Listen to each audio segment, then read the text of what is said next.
খন্দকের যুদ্ধের ১ বছর এবং কয়েক মাস পরে রাসূল সাল্লাল্লাহু আলাইহি সাল্লাম একটি স্বপ্ন দেখলেন। আর তিনি স্বপ্নে দেখলেন যে তিনি উমরা করছেন এবং এই উদ্দেশ্যে তিনি মাথা মুন্ডন করছেন। তো তিনি এই স্বপ্নের কথা সাহাবীদেরকে বললেন। এটা বললেন যে আমি এই স্বপ্নটা দেখেছি, আমরা উমরা করতে যাব। আর সমস্যা হলো আপনাকে উমরা করতে মক্কায় যেতে হবে। আর মক্কার অধিবাসীরা ১ বছরের কিছু বেশি সময় আগে, প্রায় ১৪-১৫ মাস আগে তারা আপনার দোরগোড়ায় এসেছিল আপনার শহরের প্রত্যেক নারী, পুরুষ এবং শিশুর রক্ত ঝরানোর প্রতিজ্ঞা নিয়ে। তারা গণহত্যার জন্য উন্মাদ হয়ে গিয়েছিল। আর এখন আপনি একটি স্বপ্ন দেখলেন যে আপনি সেখানে যাবেন এবং উমরা সম্পন্ন করবেন। আরবদের জন্য কোমরে তরবারি রাখা ছিল পোশাক পরিধানের মতো। তরবারি ছাড়া তারা নিজেদেরকে উলঙ্গ মনে করত। তারা এটাকে অস্ত্র হিসেবেই বিবেচনা করত না। তারা সব সময় তরবারি সাথে রাখত। কিন্তু যখন আপনি যুদ্ধ করতে যান, আপনি বর্ম, তরবারি, তীর, ধনুক, বর্শা নিয়ে যান। আপনি সামর্থ্য অনুযায়ী সব কিছু নিয়ে যান। কিন্তু আপনি যখন হজ করতে যান, তখন শুধু আত্মরক্ষার জন্য হালকা অস্ত্র বহন করেন, এর বেশি কিছু না। মিকাত অতিক্রম করার পর আপনি ইহরাম পরিধান করেন। তো আপনি মূলত অরক্ষিত। আর আপনি সাথে করে শত শত কুরবানির পশু নিয়ে যান। প্রকৃতপক্ষে গ্রন্থগুলোতে উল্লেখ রয়েছে ১৪০০ মুসলিম এই সফরে রাসূল সাল্লাল্লাহু আলাইহি সাল্লামের সঙ্গ দিতে সম্মত হয়েছিলেন। একথা জানা সত্ত্বেও যে তারা যেখানে যাচ্ছেন সেই মানুষগুলো তাদের প্রত্যেককেই মৃত দেখতে চায়। আর এই কাফেররা পরোয়া করে না যে কে নিরীহ আর কে নিরীহ না, তারা এর কোনো পরোয়া করে না। তো রাসূল সাল্লাল্লাহু আলাইহি সাল্লাম এই স্বপ্নটি দেখলেন। সাহাবীগণও যাত্রার জন্য প্রস্তুত, কারণ রাসূল যদি কোনো স্বপ্ন দেখেন এটাও ওহীরই অংশ, এটা ওহী। তো তারা সকলে সম্মত হলেন। এখন মুনাফিকরা, যারা মদিনারই অধিবাসী, তারা এই স্বপ্নের কথা শুনে খুশি হয়ে গেল। অত্যন্ত খুশি হয়ে গেল, কারণ তারা ভাবছিল, ও মক্কাবাসী তোমাদের হত্যা করতে এখানে এসেছিল, কিন্তু তারা তা করতে পারেনি। এখন তোমরা নিহত হওয়ার জন্য নিজেরাই সেখানে যাচ্ছ, এটা অসাধারণ। আসসালামু আলাইকুম, আমি নোমান আলী খানের বাংলা ডাবিং করি। আপনারা এই চ্যানেলটি সাবস্ক্রাইব করে রাখুন। নতুন আপডেট পেতে বেল বাটন প্রেস করুন, আর আমাদের ভিডিওগুলো প্রিয়জনদের সাথে শেয়ার করুন।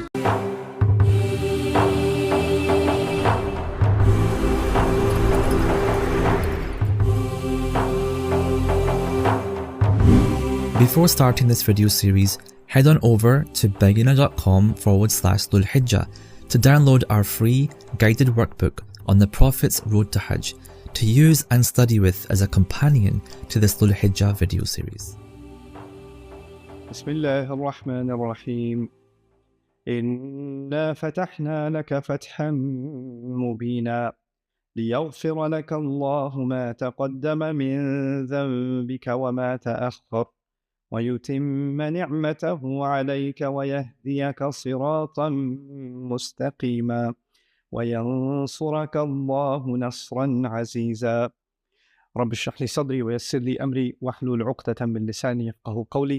الحمد لله رب العالمين والصلاة والسلام على سيد الأنبياء والمرسلين وعلى آله وصحبه أجمعين. أما بعد. সকলকে স্বাগত জানানোর মাধ্যমে আজকের আলোচনা শুরু করছি। আপনারা যারা আজকের আলোচনায় অংশ নিয়েছেন, আপনারা আগামীকাল এবং পরশুদিনের আলোচনায় অংশ নেবেন ইনশাআল্লাহ। আমাদের সামনে বেশ দীর্ঘ আলোচনা রয়েছে। আমি মূলত আজকে যা আলোচনা করব, এক ঝলকে তা সংক্ষেপে সবাইকে জানিয়ে দিতে চাই। আমি সাধারণত উচ্চাকাঙ্ক্ষা নিয়ে শুরু করি যে নির্দিষ্ট একটি লক্ষ্যমাত্রায় আলোচনা শেষ করব, তবে সময় ফুরিয়ে যাওয়ায় কখনোই সে পর্যন্ত পৌঁছতে পারি না। কিন্তু আমি আশা করাটা অব্যাহত রাখবো ইনশাআল্লাহ। তো ধারাবাহিক এই আলোচনাটির উদ্দেশ্য হল হজ মৌসুম সমাগত, আর অবশ্যই একজন মুসলিমের আধ্যাত্মিক বৎসরের দুইটি উপলক্ষের মধ্যে হজ অন্যতম। উপলক্ষ দুটি হল রমজান মাস এবং হজ, যখন আমরা উল্লেখযোগ্য কিছু বিষয় উদযাপন করে থাকি। এই উভয় উপলক্ষ থেকে বেশ কিছু শিক্ষণীয় বিষয় রয়েছে। আর বিশেষভাবে হজের প্রসঙ্গ যখন আসে, আমরা হজের শিক্ষা এবং ঐতিহ্যকে ইব্রাহিম আলাইহিস সালামের সাথে যুক্ত করে থাকি। তিনি কাবা ঘর নির্মাণ করেছেন। এছাড়াও কুরবানি এবং অন্যান্য আনুষ্ঠানিকতাগুলো সরাসরি ইব্রাহিম আলাইহিস সালামের সাথে সম্পর্কযুক্ত।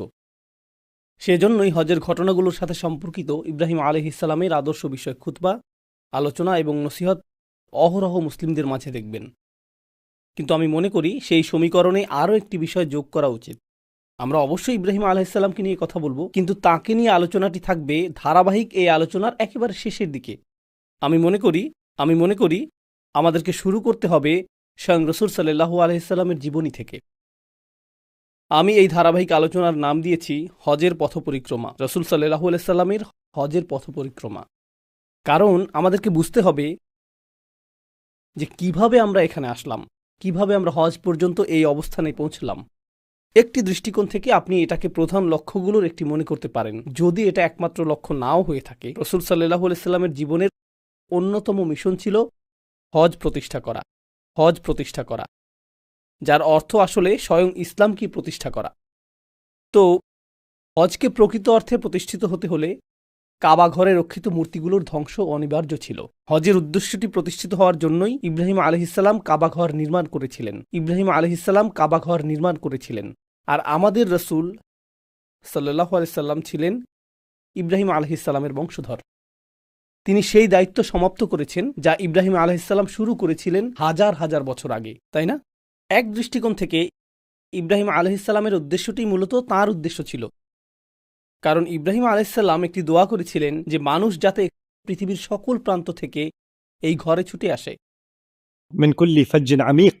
অর্থাৎ সকল বাঁক এবং মোড় থেকে, প্রত্যেক রাস্তার প্রান্ত থেকে মানুষেরা এখানে আসবে। কিন্তু হাজার হাজার বছর ধরে সেটা ঘটেনি। ইব্রাহিম আলাইহিসসালাম সেই ঘরটি নির্মাণ করেছিলেন, আর এই ঘরটি কেবলমাত্র আল্লাহর উপাসনার জন্য নির্ধারিত ছিল না হাজার হাজার বছর ধরে, সম্ভবত 4000 বছরের বেশি সময় ধরে। প্রকৃতপক্ষে আপনি যদি রাসূল সাল্লাল্লাহু আলাইহি সাল্লামের সময় জন্মগ্রহণ করতেন, আপনি এক আল্লাহর উপাসনার স্থান হিসেবে কাবাকে বিবেচনা করতে পারতেন না। আপনার কাছে এটাকে মন্দিরের মতো মনে হতো, যেখানে অনেকগুলো মূর্তি ছিল। এটি ছিল বহুধর্মীয় একটি মন্দির। এর অর্থ সেখানে বিভিন্ন ধর্মের সমাগম ঘটেছিল। কেউ লাতে বিশ্বাস করত, কেউ মানাতে বিশ্বাস করত, কেউ উজ্জায় বিশ্বাস করত, কেউ অন্য মূর্তিতে বিশ্বাস করত। যেই সকল মূর্তিতেই তারা বিশ্বাস করত, এটা ছিল এই সবগুলো মূর্তির স্থান। তাদের কিছু একক এবং অভিন্ন আচার অনুষ্ঠান ছিল। এছাড়া ভিন্ন আরও কিছু কিছু আনুষ্ঠানিকতা তাদের প্রত্যেক দল স্বতন্ত্রভাবে পালন করত। এটা ছিল বহুমাত্রিক ধার্মিকতার সমাজ। আমেরিকাতে এমন অল্প কিছু বিমানবন্দর রয়েছে, ইংল্যান্ডেও 1-2টি বিমানবন্দর দেখেছি যেখানে বহু ধর্মীয় প্রার্থনা কক্ষ রয়েছে।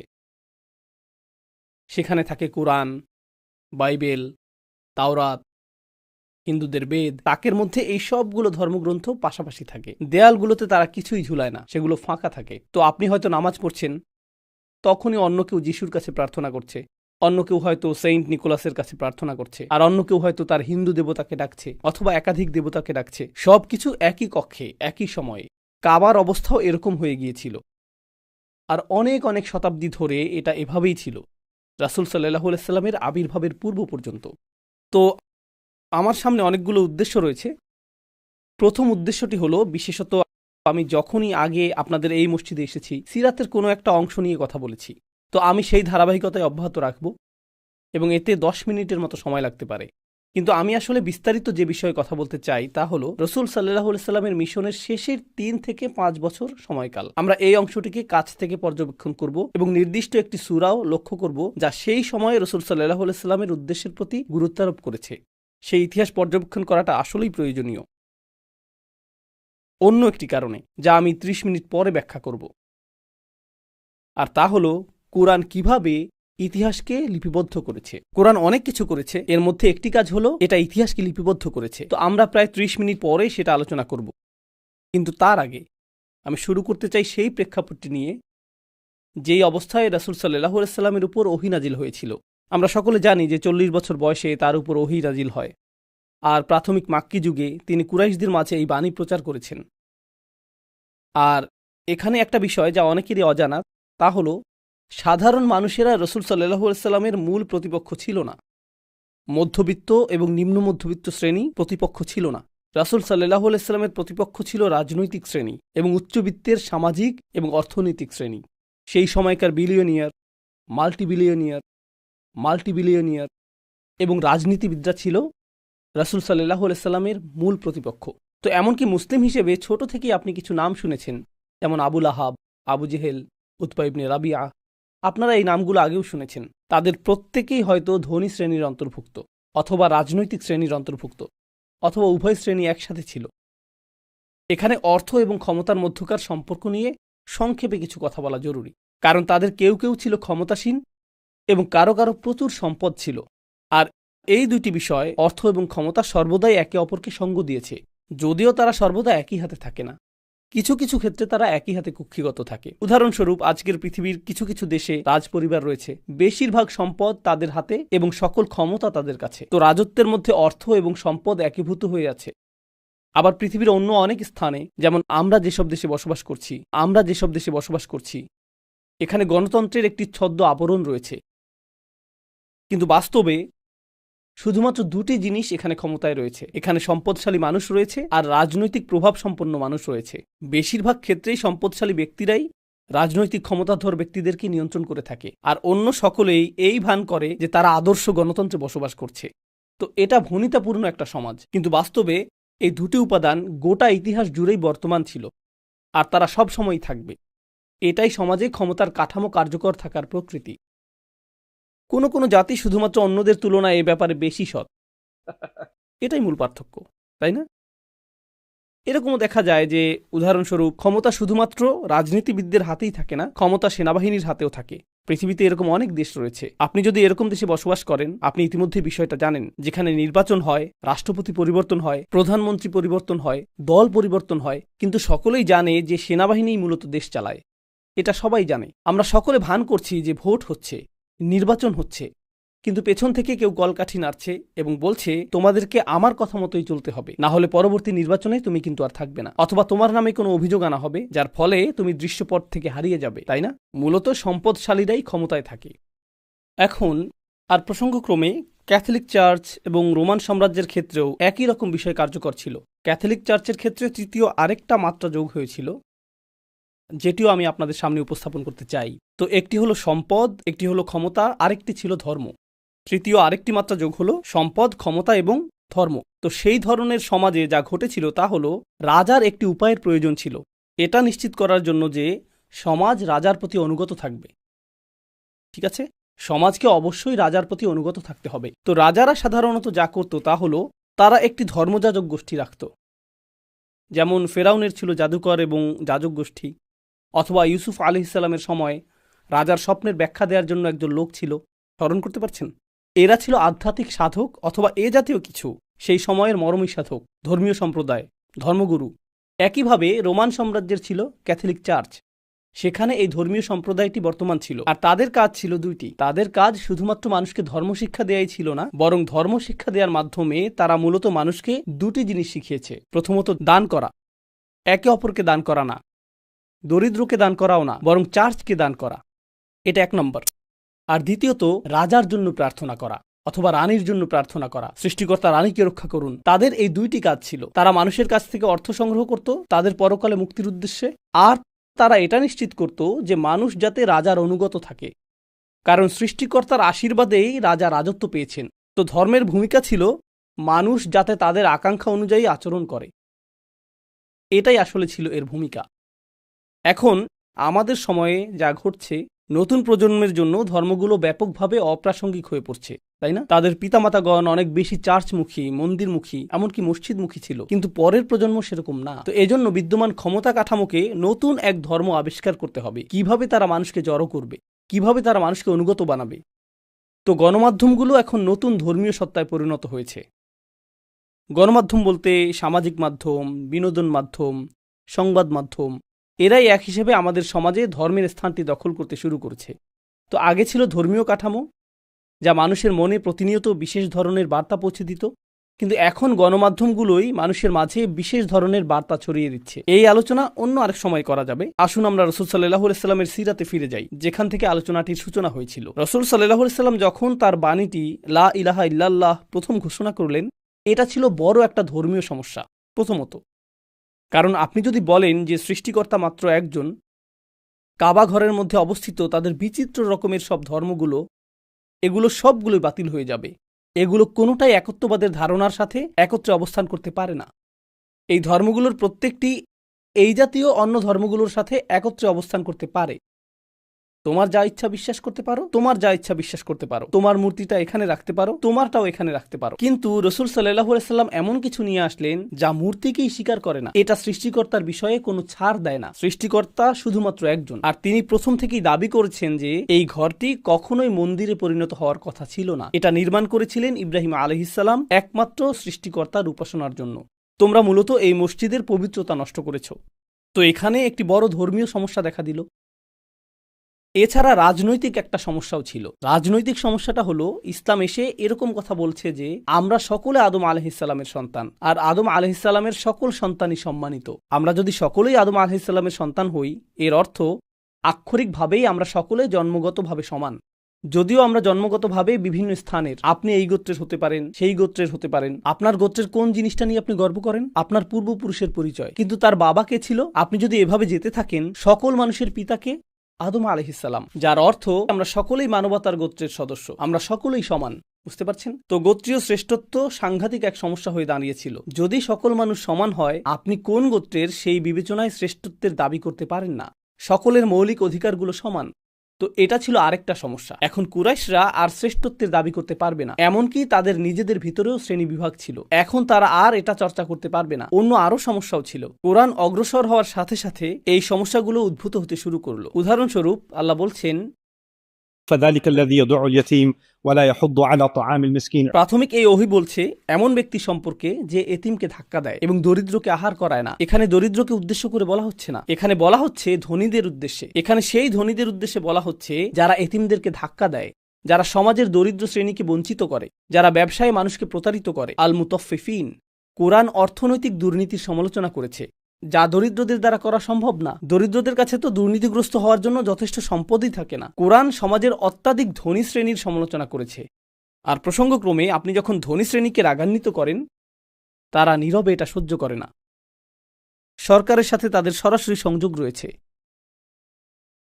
তো ধনী শ্রেণী তাদের অভিযোগ কর্তৃপক্ষকে প্রদান করে, আর কর্তৃপক্ষ বলে আমরা ব্যবস্থা গ্রহণ করছি, আমরা তার পেছনে কিছু গুন্ডা লেলিয়ে দেব, তাকে রাস্তার মাঝে ধোলাই করা হবে, চিন্তা করবেন না, আপনার নাম কলঙ্কিত হবে না, আপনি এর বাইরে থাকুন, আপনার পক্ষ থেকে আমরাই ব্যবস্থা গ্রহণ করছি।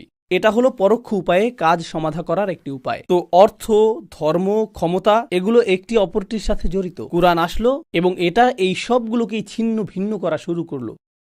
এমন কিছু বিষয় রয়েছে যা ঐতিহাসিক প্রেক্ষাপট থেকে আপনাকে উপলব্ধি করতে হবে, আর তা হলো কুরাইশরা কিছুদিন আগেই আমুল ফিল নামক একটি ঘটনা প্রত্যক্ষ করেছে। হস্তি বাহিনীর বিখ্যাত সেই ঘটনাটি।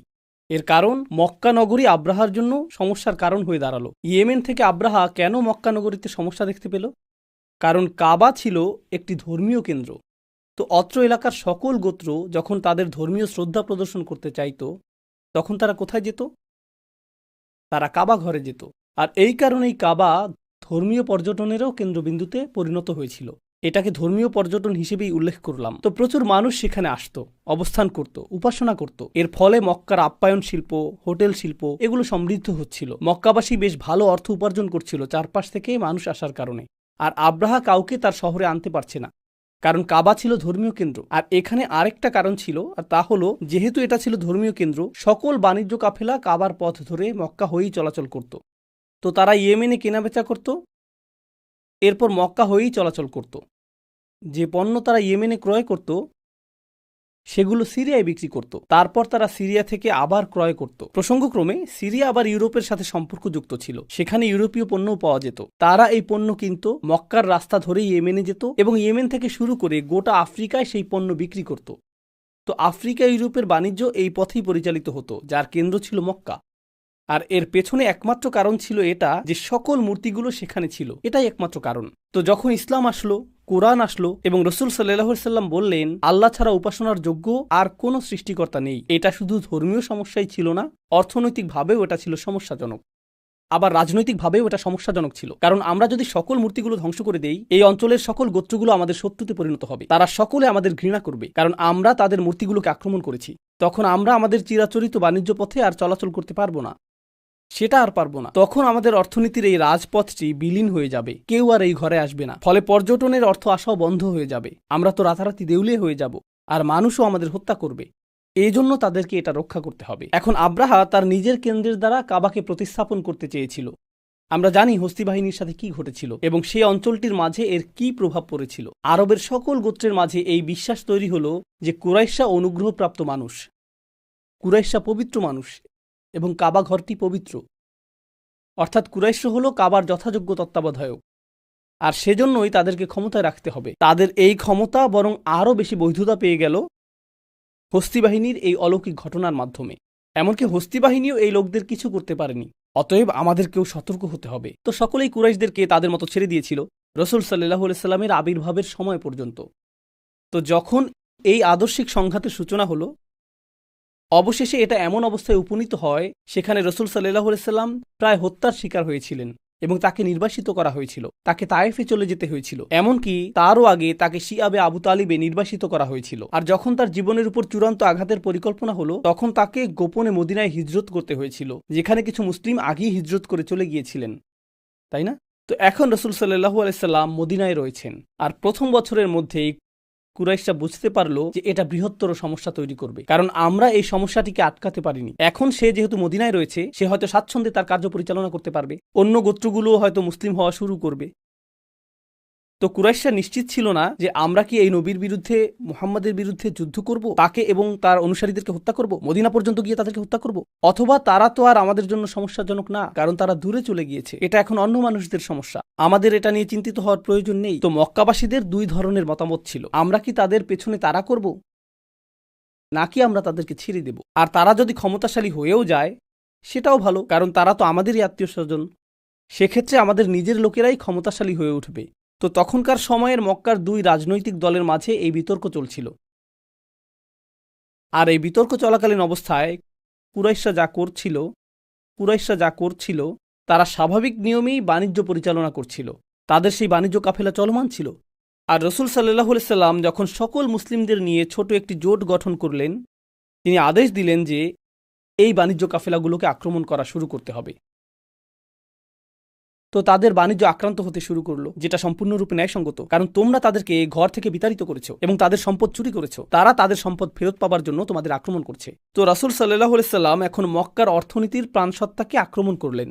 এখনকার সময়ে এটা অনেকটা গ্যাস পাইপলাইন অথবা তেল পাইপলাইন অথবা নৌ বাণিজ্য পথ দখলে নেয়ার মতো। কেউ নৌ বাণিজ্য পথ বন্ধ করে কিছু জাহাজ আটকে দিল অথবা গ্যাস পাইপলাইন বন্ধ করে দিল, এরপর কি ঘটে? F-16 যুদ্ধবিমান উড়িয়ে দেওয়া হয়, ড্রোন হামলা শুরু হয়, তাই না? এটা যুদ্ধ ঘোষণা। তারা তখনও বিতর্কে লিপ্ত ছিল, আমরা কি মুহাম্মাদের পেছনে তাড়া করব নাকি করব না। যখন তারা জানতে পারলো যে কয়েকটি বাণিজ্য কাফেলা আক্রান্ত হয়েছে, আমরা তো এটা মেনে নিতে পারি না, এই হুমকি দূর করতে হবে। তো এখন তাদের মধ্যে যারা ছিল আক্রমণাত্মক, তারা এই বিতর্কে জয়ী হয়ে গেল যে মুসলিমদের আক্রমণ করা আমাদের উচিত হবে কিনা। তাই তারা মুসলিমদের আক্রমণ করতে এগিয়ে আসলো, যা বদরের যুদ্ধের সূচনা করলো। তো অত্যন্ত দ্রুততার সাথে এটা ঘটে গেল। আপনারা ঘটনাটা জানেন, আমি বদরের যুদ্ধের পুঙ্খানুপুঙ্খ বিবরণ দিব না, কিন্তু মুসলিমগণ তাদেরকে বদর যুদ্ধে বেশ অপমানজনক পরাজয় প্রদান করেছিল। আর সেই পরাজয়ের ফলে কুরাইশরা এখন দুটি সমস্যার সম্মুখীন হলো। এক, গোটা অঞ্চলে ছড়িয়ে গেল যে তারা পরাজিত হয়েছে, হস্তি বাহিনীও একসময় তাদেরকে পরাজিত করতে পারেনি, আর এখন তারা কতিপয় লোকের কাছে পরাজিত হলো যাদেরকে তারা বলতো أراذلنا بادي الرأي। হীন, অধম, গৃহহীন লোকেরা, অপরাধী, দাস, দুর্বল ও নির্বোধ লোকেরা। আর এদের কাছেই তারা পরাজিত হলো। তাদের জন্য এটা ছিল বেশ খারাপ। এর উপরে আরবদের একটা রীতি ছিল, যা আমার মনে হয় না যে কোথাও এখন আর বর্তমান রয়েছে। তাদের নারীরা তাদেরকে প্রচুর অপমানিত করত। So অবশ্যই আপনারা এর সাথে পরিচিত নন। তো পরাজিত হয়ে তারা বাড়ি আসলো, আর ও কি ধরনের পুরুষ তুমি যে পরাজিত হয়ে এসেছো, তোমার তো আমাদের মতো চুরি পরে ঘরে বসে থাকাই ভালো ছিল, নারীদের সাথে তোমাদের কি পার্থক্য। সেই যুগে নারীরা তীক্ষ্ণ ভাষার অধিকারী ছিল, আর তারা জানতো যে আপনার আত্মসম্মানে আঘাত করতে ঠিক কোন কথাটা বলতে হবে। তাই গৃহে প্রবেশ করে তারা তীব্র তিরস্কারের শিকার হয়েছিল, আর তারা প্রতিশোধ স্পৃহায় দগ্ধ হচ্ছিল। এটা আসলেই খারাপ। বদরের পরাজয়ের পরে তারা প্রফুল্ল চিত্তে বাড়ি ফিরেনি, তারা ক্রোধান্বিত অবস্থায় বাড়ি ফিরেছিল। আর তাদের মধ্যে এখন আর ভীতি কাজ করছে না, বরং তাদের মধ্যে প্রতিশোধ স্পৃহা কাজ করছিল। তো পরের বার তারা 1000 সৈন্য নিয়ে আসেনি, তারা এসেছিল 3 থেকে 4000 সৈন্য নিয়ে। right? আর তারা তাদের নারীদেরকেও যুদ্ধক্ষেত্রে নিয়ে এসেছিল। ওহুদের যুদ্ধে তারা তাদের নারীদেরকে নিয়ে এসেছিল, কারণ তারা মনে করেছিল আমরা যদি ভীত হয়ে পড়ি এবং পালিয়ে যাবার চেষ্টা করি, পেছন থেকে নারীরা আমাদের তিরস্কার করবে, কিভাবে তোমরা পালাতে পারছো, তাই না? আর যদি তারা পালিয়েও যায়, নারীরা তো অত দ্রুত পালাতে পারবে না। মুসলিমগণ তখন তাদের নারীদেরকে গ্রহণ করবেন, যা তাদের পুরুষত্বকে প্রশ্নবিদ্ধ করবে। প্রকৃত পুরুষ মানুষ হিসেবে আমরা ভীত নই, আমরা আমাদের নারীদেরকে সাথে নিয়েই আসব। তো তারা তাদের নারীদেরকে নিয়ে আসলো, যারা পেছন থেকে নাচ গান করে উৎসাহ যোগাচ্ছিল। এটাই ওহুদে তাদের সেনাবাহিনী, যারা আক্রমণ করতে এসেছিল।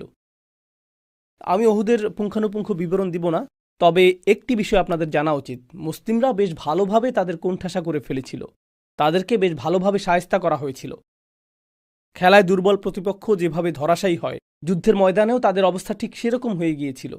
তো যখন সেটা ঘটছিল, কুরাইশরা আশ্রয়ের জন্য পাহাড়গুলোতে ছুটে যাচ্ছিল, কিন্তু পেছনে কারা ছিল?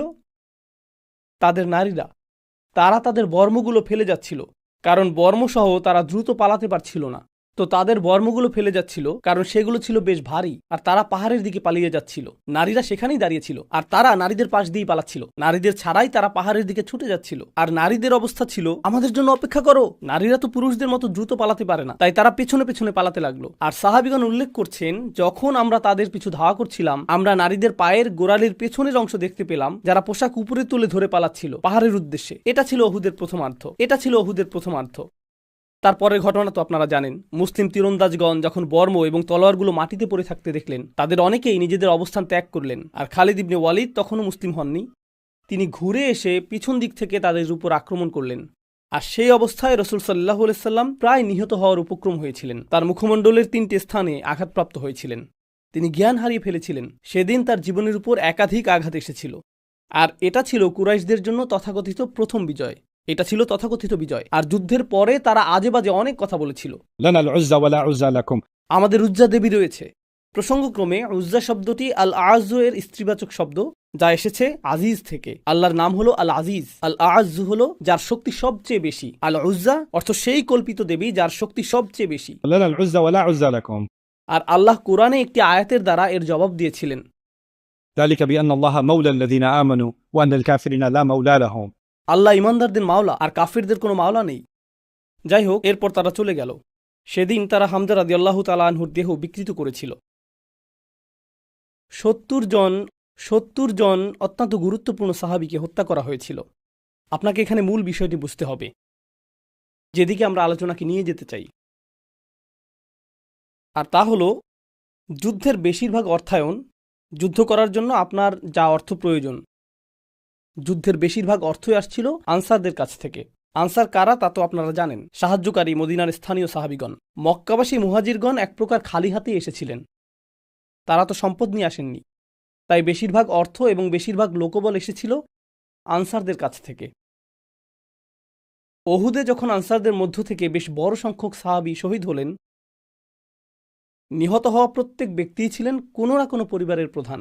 আর প্রত্যেক পরিবারের প্রধানই ছিলেন তার পরিবারের জন্য আয়ের প্রধান উৎস, এবং আয়ের প্রধান উৎস সেই মুহাজিরদের জন্য যাদেরকে তারা আশ্রয় দিয়েছিলেন। তো উপার্জনকারী এবং অর্থসংস্থানকারী ৭০ জন মানুষ হঠাৎ করেই মারা গেলেন। আর পরিত্যক্ত বর্ম এবং তরবারিগুলো যা তারা রেখে গিয়েছিলেন, প্রতিটি বর্ম এবং প্রতিটি তরবারির মূল্য ছিল এ যুগে আপনার জন্য একটি বাড়ি ক্রয় করার মতো।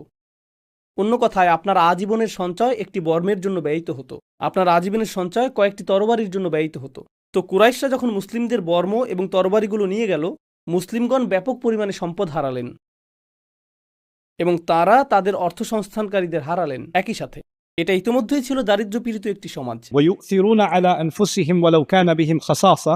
কুরআন আমাদেরকে বলছে যে আনসারগণ, মদিনার স্থানীয় সাহাবীগণ, তারা মুহাজিরদেরকে নিজেদের উপরেও প্রাধান্য দিচ্ছিলেন, যদিও তারা নিজেরাই অনাহারে থাকতেন। উপরন্তু এখন অর্থসংস্থান বন্ধ হয়ে গেল।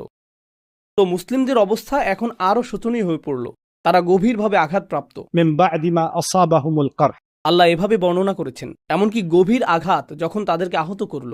আরবিতে করহ হলো যখন একটি তীর আপনার চামড়া ভেদ করে হাড়ের মধ্যে প্রবেশ করে, মাংস ভেদ করে হাড়ে প্রবেশ করে, এটাকেই বলা হয় করহ। যে কোনো জখমকে সাধারণভাবে বলা হয় জারহ অথবা জুরহ, কিন্তু গভীর জখম যা হাড় ভেদ করে তাকে বলা হয় করহ। আল্লাহ করহ শব্দটি ব্যবহার করেছেন ওহুদে যা ঘটেছিল তা বর্ণনা করার জন্য। তো এটা ঘটেছিল ওহুদে। এখন মুসলিমগণ আহত। যেহেতু মুসলিমগণ আহত হলেন, কুরাইশরা ফিরে গেল। তারা ভালো বোধ করছে, কিন্তু তারা নিজেদের নির্বুদ্ধিতা উপলব্ধি করল। তারা বলল, আরে ভাই, আমাদের তো উচিত ছিল তাদেরকে শেষ করে দেয়া। মুসলিমরা শক্তিহীন হয়ে পড়েছিল, ইসলামকে আমরা একেবারে নিঃশেষ করে দিতে পারতাম। জানি না তখন কি হয়েছিল আমাদের। তারা কিন্তু শেষে আতঙ্কিত হয়ে পড়েছিল এবং দ্রুত প্রস্থান করছিল। কিন্তু এখন তারা প্রশ্ন করতে শুরু করলো, আরে ভাই, আমরা এই সমস্যাটাকে সমূলে শেষ করে দিতে পারতাম। আমরা একা তাদের বিরুদ্ধে যুদ্ধ করব না। কারণ মক্কার প্রেক্ষাপট বিবেচনায়, কুরাইশদের দৃষ্টিকোণ বিবেচনায় তারা ছিল সৌভাগ্যবান। তারা উহুদেও পরাজয়ের দ্বারপ্রান্তে ছিল। মুসলিমগণ শুধুমাত্র কৌশলগত একটি ভুল করেছিলেন, অন্যথায় এই যুদ্ধেও কাফেররা পরাজিত হয়েছিল। পুনরায় তারা একা রাসূল সাল্লাল্লাহু আলাইহি সাল্লামের মুখোমুখি হবার ঝুঁকি নিবে না। তো তারা কি করল? তারা সেই অঞ্চলের আহবাস এবং বিভিন্ন গোত্রের সাথে আলোচনা শুরু করল এবং বলল, দেখো, ইসলাম আমাদের জন্য সমস্যাজনক। আমরা ইতিমধ্যেই এই লোকদের সাথে 2 বার যুদ্ধে জড়িয়েছি, মুহাম্মদ এবং তার অনুসারীদের সাথে। আমরা সাল্লাল্লাহু আলাইহি সাল্লাম বলি, তারা বলে না। তো সে এবং তার অনুসারীরা আমাদের জন্য সমস্যা হয়ে দাঁড়িয়েছে, কিন্তু তারা শুধুমাত্র আমাদের সমস্যা হয়েই থাকবে না, তারা তোমাদের জন্যও সমস্যাজনক হয়ে দাঁড়াবে। তো তোমরা যদি চাও, আমরা সকলেই হাত মিলাবো এবং সকলে একসাথে এই সমস্যাকে শেষ করে দিব। আমরা আমাদের ব্যাপক সংখ্যা দিয়েই তাদেরকে পরাজিত করে দিব। আমরা সম্মিলিত জোট তৈরি করব, কাফেরদের জাতিসংঘ বানাবো, And we'll get up. আর আমরা যাব এবং তাদের একসাথে চূড়ান্ত আঘাত করব, কারণ তারা সংখ্যায় আমাদের চেয়ে কম। আর প্রসঙ্গক্রমে সম্মিলিত আক্রমণের পেছনে তারা যে কারণ দেখিয়েছিল তা হলো, এরা তোমাদের জন্য পরবর্তীতে সমস্যাজনক হয়ে দাঁড়াবে। অন্য আরেকটি কারণ তারা দেখিয়েছিল, তা হলো, দেখো, আমরা তাদের সাথে 2 বার যুদ্ধ করেছি, যুদ্ধক্ষেত্রে যাওয়াটা উত্তম সিদ্ধান্ত হবে না, বরং তাদের শহরটিকে আমরা আক্রমণ করব। কোন শহরের কথা তারা বলছে? মদিনা। যখন আপনি কোনো শহরে সামরিক অভিযান চালান, এটা যুদ্ধক্ষেত্রে পরিচালিত সামরিক অভিযানের তুলনায় সম্পূর্ণ ভিন্ন। যুদ্ধক্ষেত্রে উভয় পক্ষে কে মারা যায়? সৈনিকরা। শহরের ক্ষেত্রে কে মারা যাবে? নারী, পুরুষ, শিশু, নিরীহ জনগণ, সম্পদের ক্ষতি। এটা হবে একটা গণহত্যা। গণহত্যা করতে তাদের কোনো সমস্যা নেই। তাদের বক্তব্য এরকম, চলো মদিনায় যাই এবং প্রতিটি নারী, পুরুষ এবং শিশুকে হত্যা করি। আসো তাদের সবকিছু শেষ করে দিই, আর তারপর গোটা শহরটি আমাদের যুদ্ধলব্ধ সম্পদে পরিণত হবে। এই সম্পদ আমরা সকলে ভাগাভাগি করে নিব। মুসলিমরা কিন্তু ইতিমধ্যেই আহত, তাদের আত্মরক্ষার সামর্থ্য ক্ষীণ, তাদের অনেক অস্ত্রশস্ত্র আমাদের হাতেই রয়েছে। এটাই আক্রমণের মোক্ষম সময়। আর আশেপাশের অনেক গোত্র মনে করল, এটা তো অর্থের সহজ সংস্থান। হ্যাঁ, আমিও আছি, আমরা এর পক্ষে মত দিচ্ছি, আমরাও কিছু সৈন্য প্রেরণ করব। তারা তাদের জনগণকে বুঝ দিয়েছিল। জানেন তারা কি বলে বুঝ দিয়েছিল? আমরা আমাদের চিরাচরিত জীবনধারাকে সংরক্ষণের চেষ্টা করছি, কারণ মুহাম্মদ হলো আমাদের জীবনধারার জন্য হুমকি স্বরূপ। আমরা আরব উপদ্বীপে স্বাধীনতাকে রক্ষা করার চেষ্টা করছি, আমরা বহু ঈশ্বরের এই গণতন্ত্রকে রক্ষা করার চেষ্টা করছি। এটাই তাদের জনগণকে বলেছিল। কিন্তু তাদের গোপন বৈঠকে আক্রমণটা কিসের জন্য ছিল? শুরু থেকে শেষ পর্যন্ত অর্থ সম্পদ। এটাই তাদের উদ্দেশ্য, এটাই একমাত্র প্রাপ্তি, তাই না? আপনি যদি সাম্প্রতিক ইতিহাস নিয়ে অধ্যয়ন করেন, আপনি প্রকৃত ঘটনা, প্রকৃত ইতিহাসের সাথে সংবাদ মাধ্যমের বর্ণনার পার্থক্য দেখতে পাবেন। সংবাদ মাধ্যমগুলো বলছিল যে আমরা ইরাক আক্রমণ করছি গণতন্ত্রের প্রসার ঘটানোর জন্য, অথবা আমরা আফগানিস্তান আক্রমণ করছি তথাকথিত গণতন্ত্র এবং মানবাধিকারের প্রসার ঘটানোর জন্য। আমরা তাদের উপর বোমা নিক্ষেপ করব, কারণ বোমা নিক্ষেপ করলে তারা আধুনিক হয়ে উঠবে। এটাই আধুনিকতার শিক্ষা, প্রগতিশীলতার শিক্ষা, বিস্ফোরণের মাধ্যমে শিক্ষা, তাই না? এভাবেই তারা এটা করে থাকে। কিন্তু বাস্তব অবস্থাটা কি ছিল? বাস্তব অবস্থাটা ছিল, এখানে রাশিয়ানরা ছিল, ওখানে গ্যাসের পাইপলাইন ছিল, সেখানে তেলের খনি ছিল। সেই সময়কার তেলের মূল্য, আপনি যদি ইরাক যুদ্ধের সময়কার তেলের মূল্য এবং জ্বালানির মূল্য পর্যবেক্ষণ করেন, সেই অঞ্চলগুলোর কৌশলগত মিত্রদেরকে দেখেন এবং আফগান যুদ্ধের অর্থনৈতিক প্রভাব যদি পর্যালোচনা করেন, তখন দেখবেন যে এর সাথে জাতীয় নিরাপত্তার কোনো সম্পর্ক ছিল না, আর গণতন্ত্রের সাথেও এর সম্পর্ক নেই। এগুলোর কোনোটাই সেখানে ছিল না। মূলত এর পেছনে ছিল এই খনিজ সম্পদ। যুদ্ধগুলো সব সময় এজন্যই সংঘটিত হয়েছে, আর কুরাইশরাও এই চিন্তাই করেছে। এমন চিন্তা করাটা অতি সরল অধ্যয়ন যে এটা ছিল শুধুই ইসলাম বনাম কুফর। তাদের কুফরের চূড়ান্ত রূপ ছিল দিরহামের প্রতি উপাসনা, অর্থের উপাসনা, সম্পদের উপাসনাও ছিল একটি বড় কারণ। তো এখন মূল কথায় ফিরে আসি। তারা বড় ধরনের একটা আক্রমণের জন্য প্রস্তুত হচ্ছিল, একাধিক গোত্রের সমন্বয়ে গঠিত। প্রতিটি গোত্রকে আপনি বলতে পারেন এক একটি দল। আরবিতে দল বোঝাতে হিজব শব্দটি ব্যবহৃত হয়, আর তাদের সমষ্টিকে বলা হয় আহজাব। তো সেই সমষ্টি যারা একত্রিত হয়েছিল, যারা সকল মুসলিমদেরকে হত্যা করার জন্য একত্রিত হয়ে মদিনায় আক্রমণ করতে এসেছিল, সেটাই ছিল আহজাবের যুদ্ধ। আর এর উপর মন্তব্য করে নাজিল হয়েছিল সূরা আহজাব। কুরআনের 33 নম্বর এই সূরাটি এই পরিস্থিতি নিয়েই মন্তব্য করেছে। আমি আপনাদেরকে সংক্ষিপ্ত কিছু পয়েন্ট বলবো। এই পরিস্থিতিতে কি ঘটেছিল? প্রথমত, কিছু বর্ণনা অনুযায়ী তারা এবার 10,000 সৈন্য নিয়ে আসলো। তো 10,000 সৈন্য আসছে। আপনারা জানেন যে সালমান আল ফারিসির পরামর্শ ছিল একটি পরীক্ষা খনন করা, যা তাদের সহজে প্রবেশ করাকে বাধাগ্রস্ত করবে, কারণ মদিনা প্রাকৃতিকভাবেই পেছন দিক থেকে এবং দুপাশ থেকে পর্বত দ্বারা সুরক্ষিত। তো সামনের দিক থেকেই পরীক্ষা খনন করতে হবে, আর এই পরীক্ষা খনন করতে হবে 6 দিনে। 6 দিনে। তো গোটা শহরটি রাসূল সাল্লাল্লাহু আলাইহি সাল্লামের নির্দেশনা অনুযায়ী এই খনন কাজে ব্যস্ত ছিল। তো এটা ঘটল। এটা ছিল ৫ম হিজরির শাওয়াল মাস।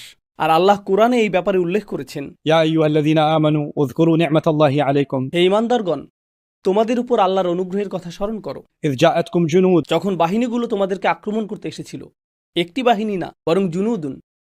فأرسلنا عليهم ريحا وجنودا لم تروها তো এরকমটা ঘটেছিল প্রাচীনকালে, যখন আপনি কোনো দুর্গ অথবা সুরক্ষিত শহর আক্রমণের চেষ্টা করতেন, আপনি শহরের চারপাশে অবরোধ তৈরি করতেন। আপনি সরাসরি আক্রমণের চেষ্টা করতেন না, কারণ তারা সুরক্ষিত। তখন কি ঘটবে? এক সময় দুর্গের ভিতর খাদ্য সংকট দেখা দিবে, তাদের উপায় উপকরণ সংকট দেখা দিবে, তারা অনাহারে থাকতে শুরু করবে এবং আত্মসমর্পণ করবে। তো আপনি শুধু বাইরে থেকে অপেক্ষা করেন যাতে তারা খাদ্য সংকটে পড়ে, আর তারপর তারা আত্মসমর্পণ করবে। এভাবেই অতীতকালে দুর্গ অথবা সুরক্ষিত শহর জয় হতো। তো কুরাইশরা চিন্তা করছিল, আমরা শুধু শহরের বাইরে অপেক্ষা করব। এটা ঠিক যে আমরা পরীক্ষা অতিক্রম করতে পারছি না, আমরা চেষ্টা করেছি, আমাদের শুধু অপেক্ষা করতে হবে। একসময় তাদের খাদ্য এবং পানীয়ের যোগান নিঃশেষ হয়ে যাবে, আগে অথবা পরে তাদেরকে বেরিয়ে আসতেই হবে, আর যখন তারা বের হবে আমরা তাদেরকে ধরে ফেলবো। তো তারা অপেক্ষা করছিল। কিন্তু সেখানে কি শুধুই কুরাইশরা ছিল? তারা অনেকগুলো গোত্র সাথে করে নিয়ে এসেছিল, তাই না? এই গোত্রগুলো সবাই প্রচুর অর্থ ব্যয় করেছে এখানে এসে সেনা ছাউনি স্থাপনের জন্য। সেনা ছাউনি স্থাপন করাটা ব্যয়বহুল। তাঁবু খাটানো, পশুদের খাবারের সংস্থান, সৈন্যদের খাবারের ব্যবস্থা, সব কিছুর নিরাপত্তা রক্ষা, খাবার রান্না করা, অসুস্থ সৈনিকদের জন্য জরুরি হসপিটালের ব্যবস্থা করা। তাদের অস্থায়ীভাবে গোটা একটা শহর স্থাপন করতে হয়, আর তাদেরকে সেখানে অবস্থান করতে হয় সপ্তাহের পর সপ্তাহ। মুসলিমগণ যখন মদিনাতে অবরুদ্ধ হয়েছিলেন, তখন আল্লাহ কি করলেন?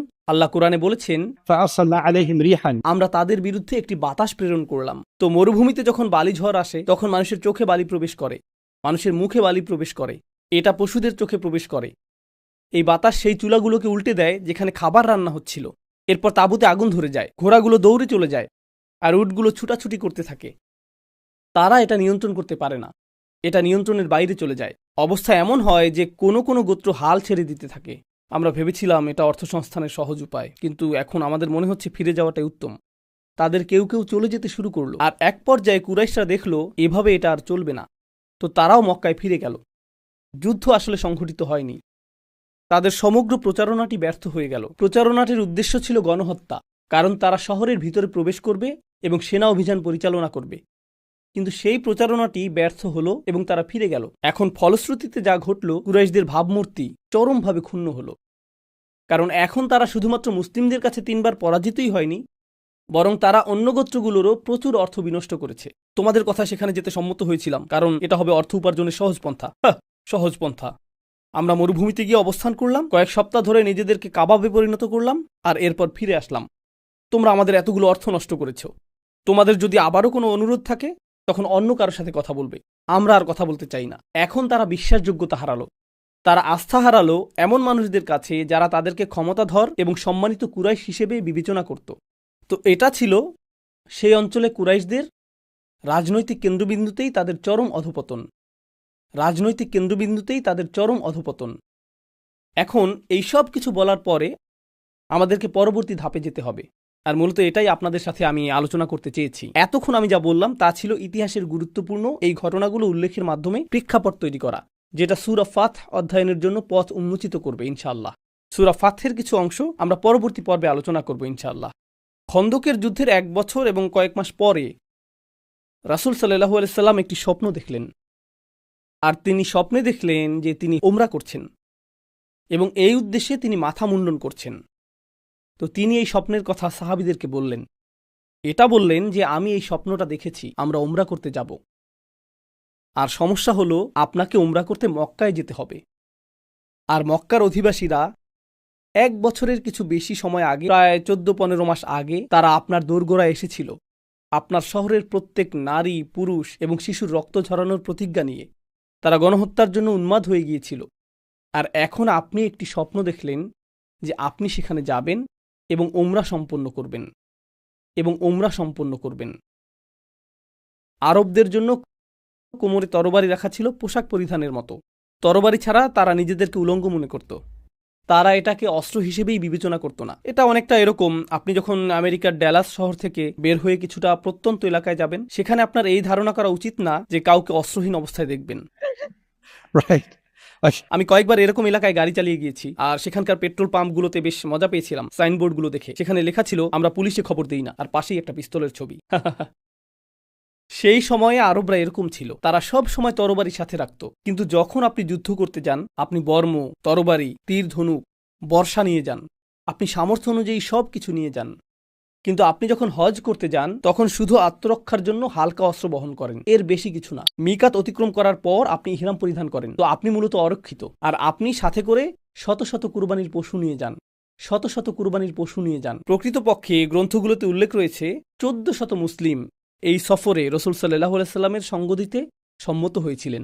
এ কথা জানা সত্ত্বেও যে তারা যেখানে যাচ্ছেন সেই মানুষগুলো তাদের প্রত্যেককেই মৃত দেখতে চায়। আর এই কাফেররা পরোয়া করে না যে কে নিরীহ আর কে নিরীহ না, তারা এর কোনো পরোয়া করে না। তো রাসূল সাল্লাল্লাহু আলাইহি সাল্লাম এই স্বপ্নটি দেখলেন, সাহাবীগণও যাত্রার জন্য প্রস্তুত, কারণ রাসূল যদি কোনো স্বপ্ন দেখেন এটাও ওহিরই অংশ, এটা ওহি। তো তারা সকলে সম্মত হলেন। এখন মুনাফিকরা যারা মদিনারই অধিবাসী, তারা এই স্বপ্নের কথা শুনে খুশি হয়ে গেল। তারা স্বপ্নের কথা শুনে অত্যন্ত খুশি হয়ে গেল, কারণ তারা ভাবছিল, ও মক্কাবাসী তোমাদের হত্যা করতে এখানে এসেছিল, কিন্তু তারা তা করতে পারেনি। এখন তোমরা নিহত হওয়ার জন্য নিজেরাই সেখানে যাচ্ছ, এটা অসাধারণ। কারণ তারা মনে করত মদিনায় ইসলাম তাদের জন্যও সমস্যা। তারা মনে করত ইসলাম মদিনায় আসার আগেই তাদের জীবন ভালো ছিল। তো রাসূল সাল্লাল্লাহু আলাইহি সাল্লামকে যদি হত্যা করা হয়, মুনাফিকরা এতে খুবই খুশি হবে। তো তারা আসলেই খুশি হলো যখন রাসূল সাল্লাল্লাহু আলাইহি সাল্লাম বললেন তারা উমরা করতে যাবেন। তারা বলল, হ্যাঁ, হজ বরকতময় হোক, আপনাদের জন্য দোয়া করছি। আর সূরা ফাতহে আমরা এই বিষয়ে মন্তব্য দেখতে পাবো। আল্লাহ আসলে আলোচনা করবেন তাদের এই খুশি হওয়ার ব্যাপারে। যাই হোক, এটা বোঝা যায় যে সংখ্যাগরিষ্ঠ মানুষ, 1400 মানুষের প্রায় সবাই ছিলেন প্রকৃত ঈমানদার, একজন ব্যক্তি ছাড়া। আমরা সেই একজনের ঘটনা পরে আলোচনা করব। এখন তারা সকলে রওনা দেওয়ার সিদ্ধান্ত নিলেন। তো তারা মিকাতুল মদিনা জুল হুলাইফাতে গিয়ে পৌঁছলেন, যেখানে রাসূল সাল্লাল্লাহু আলাইহি সাল্লাম পশুগুলোকে জড়ো করলেন। এখন এই পশুগুলোকে হজের জন্য বিশেষভাবে চিহ্নিত করা হলো। এখন বিষয়টা আনুষ্ঠানিকভাবে জানা গেল। প্রসঙ্গক্রমে কুরাইশরা 3 বার যুদ্ধে গিয়েছে, কিন্তু যুদ্ধ শুধুমাত্র লড়াই এবং সংঘাতই না, গোয়েন্দা তথ্য সংগ্রহ যুদ্ধের গুরুত্বপূর্ণ অংশ। আপনি যদি 1400 মানুষকে চালিত করেন, আপনি এতগুলো পশু প্রস্তুত করেছেন, এরপর আপনি মদিনা ত্যাগ করছেন, এটা কুরাইশদের জন্য কি বার্তা দিবে? এটা বার্তা দিবে যে তারা আসছে এবং তারা আমাদের দিকেই আসছে। তো কুরাইশরা নিশ্চিত করতে চাইল যে মুসলিমরা যাতে মক্কায় পৌঁছতেই না পারে। তারা এটা নিশ্চিত করতে চাইল যাতে মুসলিমরা মক্কায় পৌঁছতে না পারে। এটা কেন গুরুত্বপূর্ণ? এটা গুরুত্বপূর্ণ কারণ মুসলিমরা যদি মক্কায় পৌঁছতে পারে, মক্কা হলো পবিত্র ভূমি, শুধুমাত্র ইসলামী মানদণ্ডেই না, বরং কুরাইশদের মানদণ্ডেও। কুরাইশদের জন্য মক্কায় একে অপরকে হত্যা করা বৈধ ছিল না। আর এটা কুরাইশদের মর্যাদা প্রদানকারী বিষয়গুলোর একটি, যেই সেখানে প্রবেশ করবে সে নিরাপদ। তো মুসলিমগণ যদি মক্কার সীমানার মধ্যে প্রবেশ করে, তাহলে তারা তাদেরকে হত্যা করতে পারবে না। তো মুসলিমদেরকে হত্যা করার একমাত্র সুযোগ ছিল যখন তারা পথে থাকবেন, যখন তারা মক্কার পথে ভ্রমণরত থাকবেন, এখনই তাদের ধরতে হবে। তো তারা জানল কখন মুসলিমরা আসছে। রাসূল সাল্লাল্লাহু আলাইহি সাল্লাম মুসাব বিন সুফিয়ান আল খুজাইকে গুপ্তচর হিসেবে পাঠালেন। আমাদের দিক থেকেও একজনকে পাঠানো হলো কুরাইশরা কি করছে তা গোপনে দেখে আসার জন্য।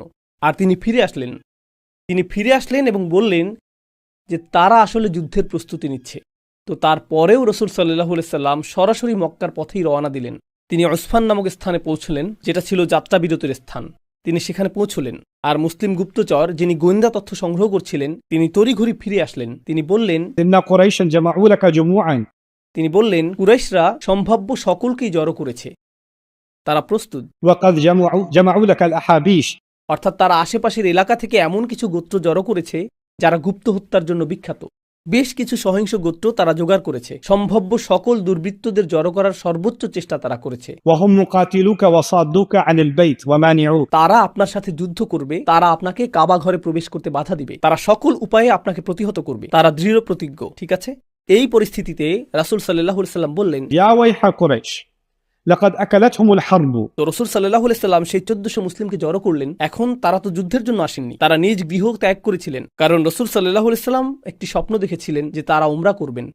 তো রাসূল সাল্লাল্লাহু আলাইহি সাল্লাম সমবেত সাহাবীদের উদ্দেশ্যে কথা বলছেন, আর তিনি বললেন, কুরাইশদের এমন কি সমস্যা হয়েছে? মনে হচ্ছে যেন যুদ্ধ তাদেরকে গিলে ফেলেছে। ماذا عليهم لو خلوا بيني وبين سائر العرب؟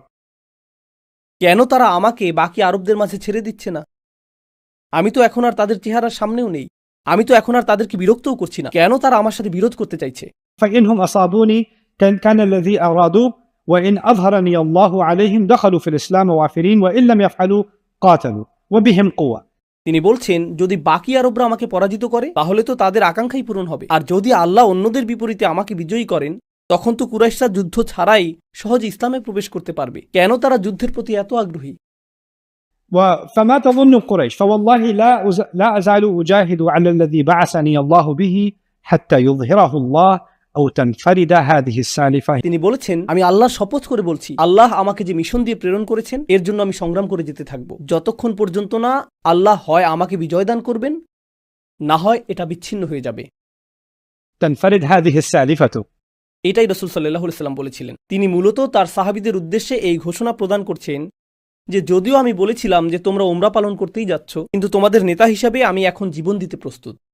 আমি সেখানে যাবই, কারণ আল্লাহ আমাকে এই মিশন প্রদান করেছেন। আমি থামবো না। তারা যদি আমাকে হত্যা করতে চায় এটা তাদের ব্যাপার, আল্লাহ তাদের ব্যবস্থা করবেন, কিন্তু যতক্ষণ আমার ঘাড় আমার মাথার সাথে রয়েছে আমি পথ চলা অব্যাহত রাখব। এটাই নেতা হিসাবে তিনি তাদেরকে বললেন। সাহাবীদেরকে এই বাণীটি কি বার্তা দিল? أشيروا أيها الناس علي. তারপর তিনি তাদেরকে বললেন, তোমরা আমাকে বলো, আমি তোমাদের কাছে শুনতে চাই। أترون أن أميل إلى عيالهم وذراري هؤلاء الذين يريدون أن يصدون عن البيت؟ মক্কার আশেপাশে তাদের প্রতিবেশী কিছু গোত্র ছিল যাদেরকে কুরাইশরা পাঠাচ্ছিল মুসলিমদের আক্রমণ করার জন্য। এটা অনেকটা এরকম, মাঝখানে প্রধান একটি শহর থাকে আর এর বাইরে চারপাশেও ছোট ছোট শহর থাকে। তো ছোট ছোট এই শহরগুলোর অধিবাসীরাই এসে আক্রমণ করবে। রাসূল সাল্লাল্লাহু আলাইহি সাল্লাম বলছেন, তোমাদের কি অভিমত? আমরা কি ছোট এই শহরগুলো আক্রমণ করব? কারণ তারা আমাদেরকে আক্রমণ করতে আসছে, তাই আমরা প্রতিরক্ষার স্বার্থে তাদেরকে প্রথমে আক্রমণ করতে পারি, আর এভাবে আমরা কুরাইশদের সহায়তা পাওয়ার উৎসগুলোকে শেষ করে দিতে পারবো। তখন কুরাইশরা একা হয়ে পড়বে। আমরা কি এটা করতে পারি? فإن يأتونا كان الله عز وجل قد قطع عينا من المشركين. কারণ চারপাশের এই গোত্রগুলো যদি এর আগে আমাদেরকে আক্রমণও করে তবুও আমরা তাদেরকে পরাজিত করতে পারবো। সকল অবস্থাতেই আল্লাহ মুশরিকদের এক চোখকে বন্ধ করে রেখেছেন। সাধারণত তারা যতটা সহায়তা পায় ততটা তারা পাবে না। وإلا تركناهم محروبين. তো রাসূল সাল্লাল্লাহু আলাইহি সাল্লাম মূলত উপস্থিত সাহাবীদের পরীক্ষা করছেন এবং বলছেন, আমাদের কি এখন যুদ্ধ করা উচিত? তোমাদের অভিমত কি? আমার মনে হয় কুরাইশদের আশেপাশের এই গোত্রগুলোকে, এই পথের কাঁটাগুলোকে আমরা শায়েস্তা করতে পারি।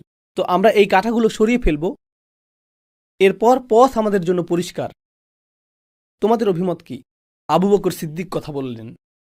তিনি আসলে বুঝতে পারছিলেন যে রাসূল সাল্লাল্লাহু আলাইহি সাল্লাম উপস্থিত মানুষগুলোর মনোভাব পরীক্ষা করছেন। আর এই সাহাবীদের কেন পরীক্ষা করা হলো? কারণ তারা যুদ্ধের উদ্দেশ্যে 3 বার কুরাইশদের মুখোমুখি হয়েছেন। তো তাৎক্ষণিক জবাব ছিল, হ্যাঁ, অবশ্যই যুদ্ধ, কারণ এই শত্রুর বিরুদ্ধেই আমরা 3 বার যুদ্ধ করেছি। আবু বকর সিদ্দিক কথা বলে উঠলেন এবং বললেন, يا رسول الله خرجت عامدا لهذا البيت. ও আল্লাহ রাসূল সাল্লাল্লাহু আলাইহি সাল্লাম, আপনি এই ঘরের উদ্দেশ্যে বের হয়েছেন। কোন ঘরের কথা তিনি বলছেন? কাবা ঘর।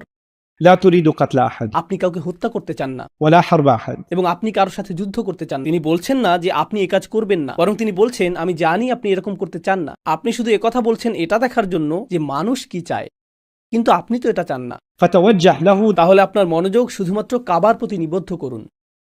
فتوجه له فمن صدنا عنه قاتلناه. আর যে আমাদের পথ রোধ করবে তার সাথেই আমরা যুদ্ধ করব। তো আমাদের আগ বাড়িয়ে আক্রমণ করার প্রয়োজন নেই। তারা যদি যুদ্ধ করে তখন আমরাও যুদ্ধ করব। উমদু আলা ইসমিল্লাহ। রাসূল সাল্লাল্লাহু আলাইহি সাল্লাম বললেন, আল্লাহর নামে অগ্রসর হও, আল্লাহর নামে যাত্রা অব্যাহত রাখো। তো সর্বসম্মতিক্রমে এটাই এখন সিদ্ধান্ত যে আমরা আল্লাহর নামে অগ্রসর হচ্ছি। এই ইতিহাসটা কেন গুরুত্বপূর্ণ?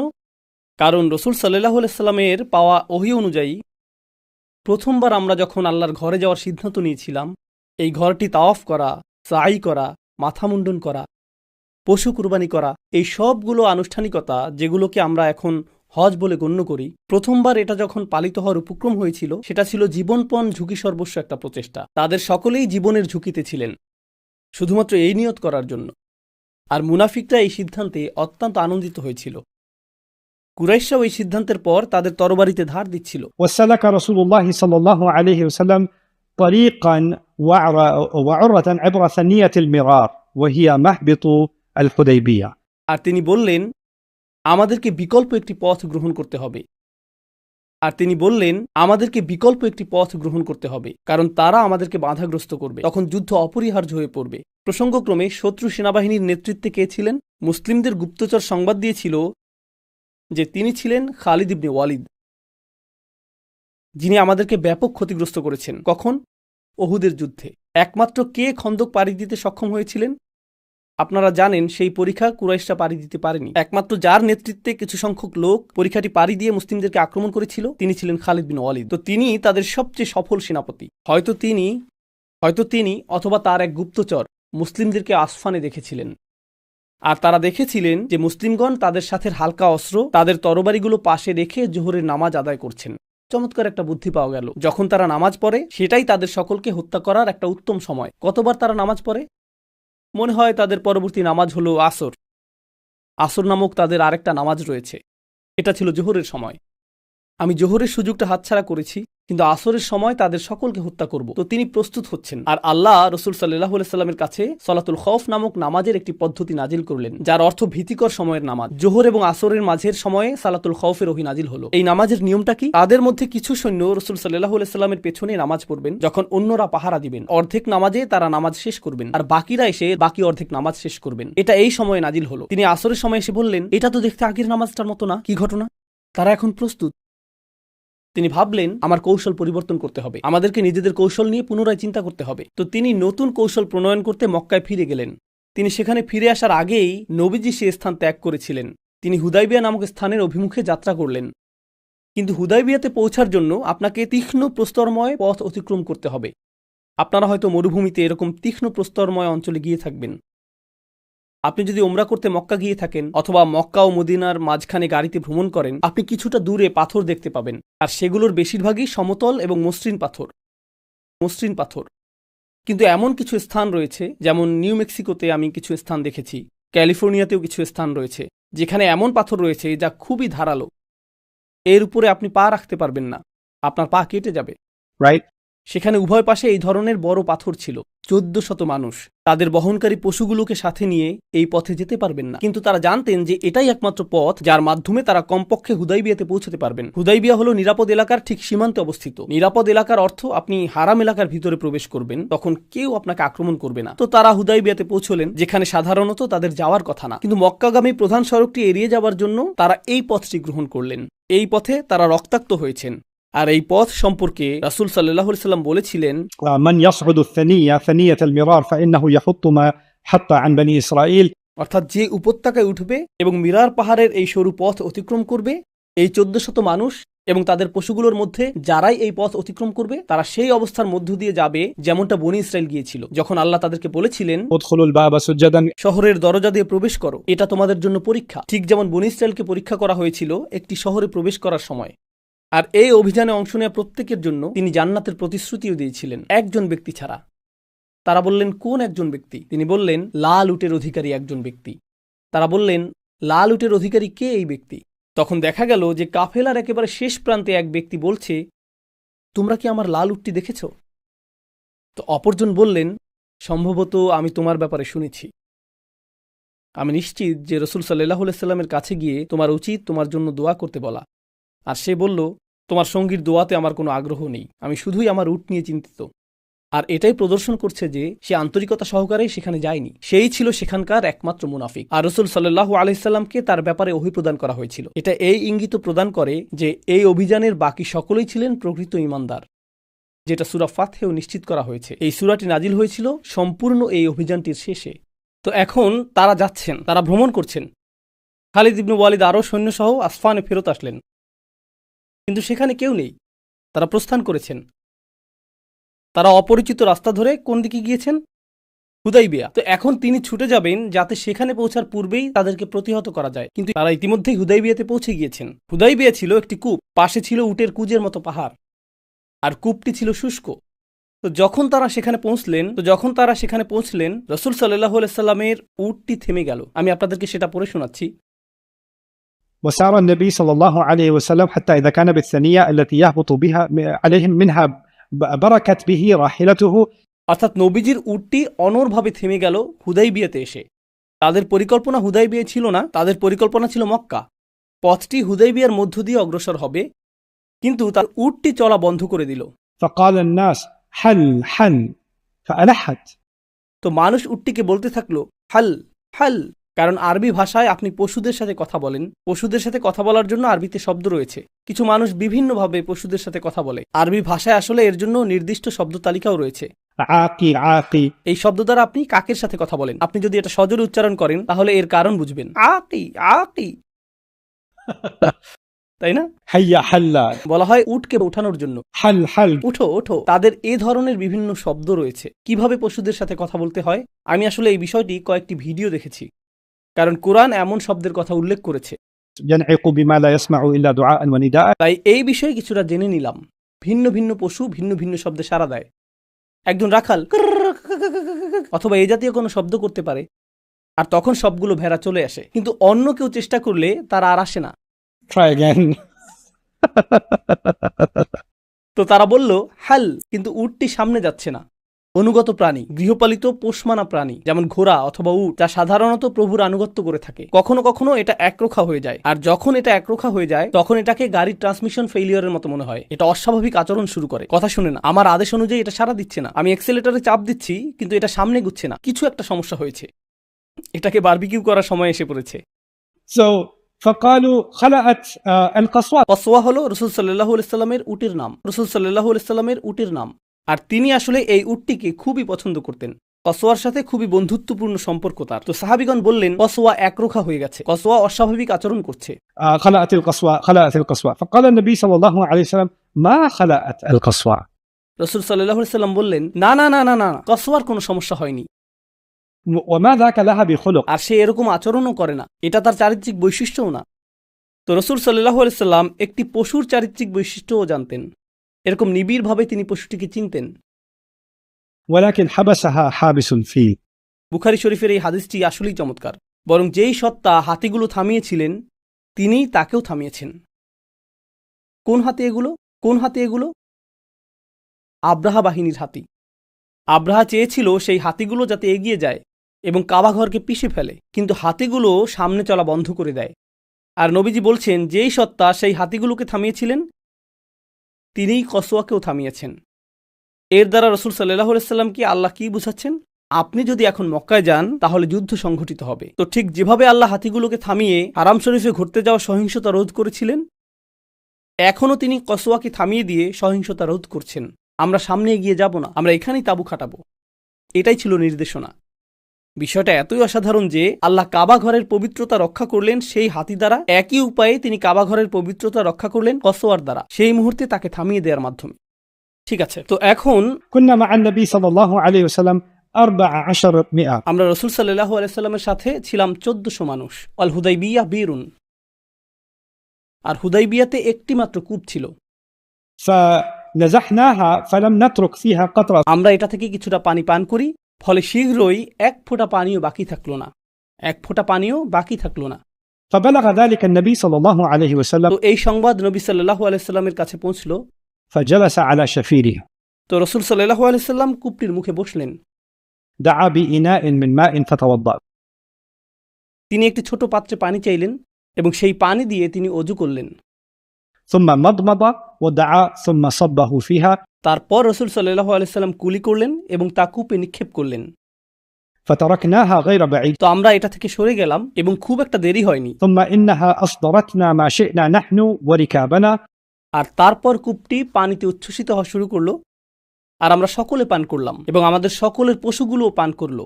1400 মানুষ এই পানি পান করলো, আর উট, ঘোড়া যা এই 1400 মানুষের সাথে এসেছিল তারাও পান করলো, কিন্তু পানি আসা বন্ধ হলো না।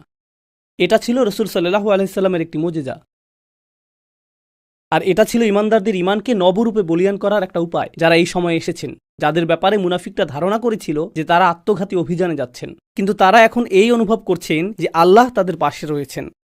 আর এখন তারা এই ছোট ছোট মুজিজাগুলো দেখতে পাচ্ছেন, যেমন লাল উটের অধিকারী ব্যক্তিটি, এটাও একটা ছোট মুজিজা। আর তারপর তারা হুদাইবিয়ায় পৌঁছা এবং কূপে পানি প্রবাহিত হওয়া, এটা ছিল আরেকটি ছোট মুজিজা। তো একের পর এক এই মুজিজাগুলো ঘটতে লাগলো। ثم قال صلى الله عليه وسلم والذي نفسي بيده لا يسألوني خطة يعظمون فيها حرمات الله إلا أعطيتهم إياه. রাসূল সাল্লাল্লাহু আলাইহি সাল্লাম এই সময় খুবই অদ্ভুত কথা বললেন। তো এই মুহূর্তে তারা অনুভব করছেন যে আল্লাহর পক্ষ থেকে এই অলৌকিক উপহার এসেছে, শুষ্ক কূপ থেকে পানি উচ্ছ্বসিত হচ্ছে। আর এই মুহূর্তে রাসূল সাল্লাল্লাহু আলাইহি সাল্লাম বললেন, আমি সেই সত্তার শপথ করছি যার হাতে আমার প্রাণ, অর্থাৎ আমি আল্লাহর শপথ করে বলছি, আল্লাহর নির্ধারিত পবিত্র বিষয়গুলোর লঙ্ঘন করো না। এরকম কিছু যদি তারা আমার কাছ থেকে চায়, আমি তাদেরকে তা দিব। এখন বিষয়টা পুনরায় শুনুন, আমি নিজের ভাষায় বলছি। তারা যা খুশি আমার কাছে চাইবে আর আমি তাদেরকে তাই দিব, যদি সেটা হারাম কিছু না হয়। সহজ কথায় বললাম, যদি হারাম কিছু না হয় আমি তাদেরকে তা দিব। এখানে তারা কারা? এটা কুরাইশ। কিন্তু এই মুহূর্তে কেউ জানতো না যে একটা আপোষ মীমাংসা হবে। কেউ জানতো না যে তারা কোনো কিছু চাইবে। প্রকৃতপক্ষে কুরাইশরা কখনোই কিছু চায়নি, তারা শুধুই মুসলিমদের হত্যা করতে চেয়েছে। Right? কিন্তু তিনি ইতিমধ্যেই জানতে পেরেছেন যে তারা কিছু চাইবে, তারা কোনো কিছু চাইবে। আর তিনি এমন কিছু বলছেন যা ওই মুহূর্তে কোনো সাহাবী বুঝতে পারেননি। তারা যাই চাইবে, যতক্ষণ পর্যন্ত তা দ্বারা আল্লাহর নির্ধারিত পবিত্র বিষয়গুলো লঙ্ঘিত না হয়, আমি তাদেরকে তা দিব, আমি তাদেরকে তা দিব। আর এই মুহূর্তে যখন সাহাবীগণ ইমানে পরিপূর্ণ ছিলেন কূপের এই মুজিজার কারণে, এখনই তারা এমন কিছু শুনলেন যা অবশেষে তাদের ইমানকে পরীক্ষার সম্মুখীন করবে। অবশেষে যখন সময় আসবে এবং কুরাইশরা কিছু চাইবে, এটা তাদের রক্তে আগুন ধরিয়ে দিবে। আর এই কথাটি উপকারে আসবে সেই উত্তাপকে প্রশমিত করার জন্য, যাতে বিষয়টা সহ্য করা সহজ হয়। ঠিক আছে, সামনে অগ্রসর হওয়ার আগে আপনারা কেমন বোধ করছেন? এই অংশটি এখন শেষ করতে হবে, কারণ আমাদেরকে আরও অনেক কিছু আলোচনা করতে হবে। তো আমি গোটা বিষয়বস্তুটি পুরোপুরি আলোচনা করতে চাই, যাতে কোনো কিছু বাদ না পড়ে, ইনশাআল্লাহ। أن 80 رجلا من أهل مكة هبطوا على رسول الله صلى الله عليه وسلم من جبل التنعيم متسلحين. তো যা ঘটল তা হলো, তারা তো হুদাইবিয়ায় পৌঁছে গেলেন। যদি তারা হুদাইবিয়া থেকে আধা কিলোমিটার অথবা 1 মাইলের 4 ভাগের 1 ভাগও সামনে যান, তারা নিরাপদ সীমানায় প্রবেশ করবেন। যখন তারা নিরাপদ সীমানার মধ্যে প্রবেশ করবেন, তখন আর কি সম্ভব না, তাদেরকে আক্রমণ করা যাবে না। কুরাইশদের মনোভাব এরকম, অবস্থা বেশ গুরুতর, আমাদেরকে এখনই এই সমস্যার সমাধান করতে হবে। একটা বুদ্ধি হলো, যেহেতু তারা সেখানে বসে আছে, তাদের পশুগুলোকে খাবার খাওয়াচ্ছে, হুদাইবিয়াতে রিল্যাক্স করছে, আমরা যদি 80 জন গুপ্তঘাতক পাঠাই, আমরা নিশ্চিত করব যাতে তাদের মুখমণ্ডল ঢাকা থাকে। তারা সেখানে গিয়ে কয়েকজন মুসলিমকে হত্যা করবে এবং কিছুটা বিশৃঙ্খলা এবং সমস্যা তৈরি করবে। তখন পশুগুলো ছড়িয়ে পড়বে এবং এই লোকগুলো ছড়িয়ে পড়বে, আর আমরা তাদেরকে ছত্রভঙ্গ করে দেব। 1400 মানুষকে হত্যার জন্য 80 জন যথেষ্ট না, কিন্তু বিশৃঙ্খলা সৃষ্টি করার জন্য এটা যথেষ্ট। বেসামরিক একটি পরিবেশে যখন বিস্ফোরণ, গোলাগুলি অথবা সহিংসতা ঘটে, তখন সকলে পালাতে শুরু করে, তাই না? এখানে কুরাইশরাও সেই একই ধরনের বিশৃঙ্খলা তৈরি করার চেষ্টা করছে। আর একটি পরিকল্পনা এটাও ছিল যে ভাগ্য যদি সহায় হয়, তাহলে আমরা তাদের নবীকেও হত্যা করতে পারবো। সুতরাং এই দৃষ্টিতে এটা রাসূল সাল্লাল্লাহু আলাইহি সাল্লামের বিরুদ্ধে গুপ্ত হত্যার প্রচেষ্টাও ছিল। তো এই মুখোশ পরিহিত 80 জন মানুষ তানাইম পাহাড় থেকে আকস্মিক হুদাইবিয়াতে নেমে আসে, আর তারা যত বেশি সম্ভব সাহাবীদের হত্যা করার চেষ্টা করল। يريدون غرة النبي عليه الصلاة والسلام وأصحابه. তারা নবীজি এবং তার সাহাবীদের মধ্যে উত্তেজনা তৈরি করতে চেষ্টা করল। فأخذهم سلما فاستحياهم.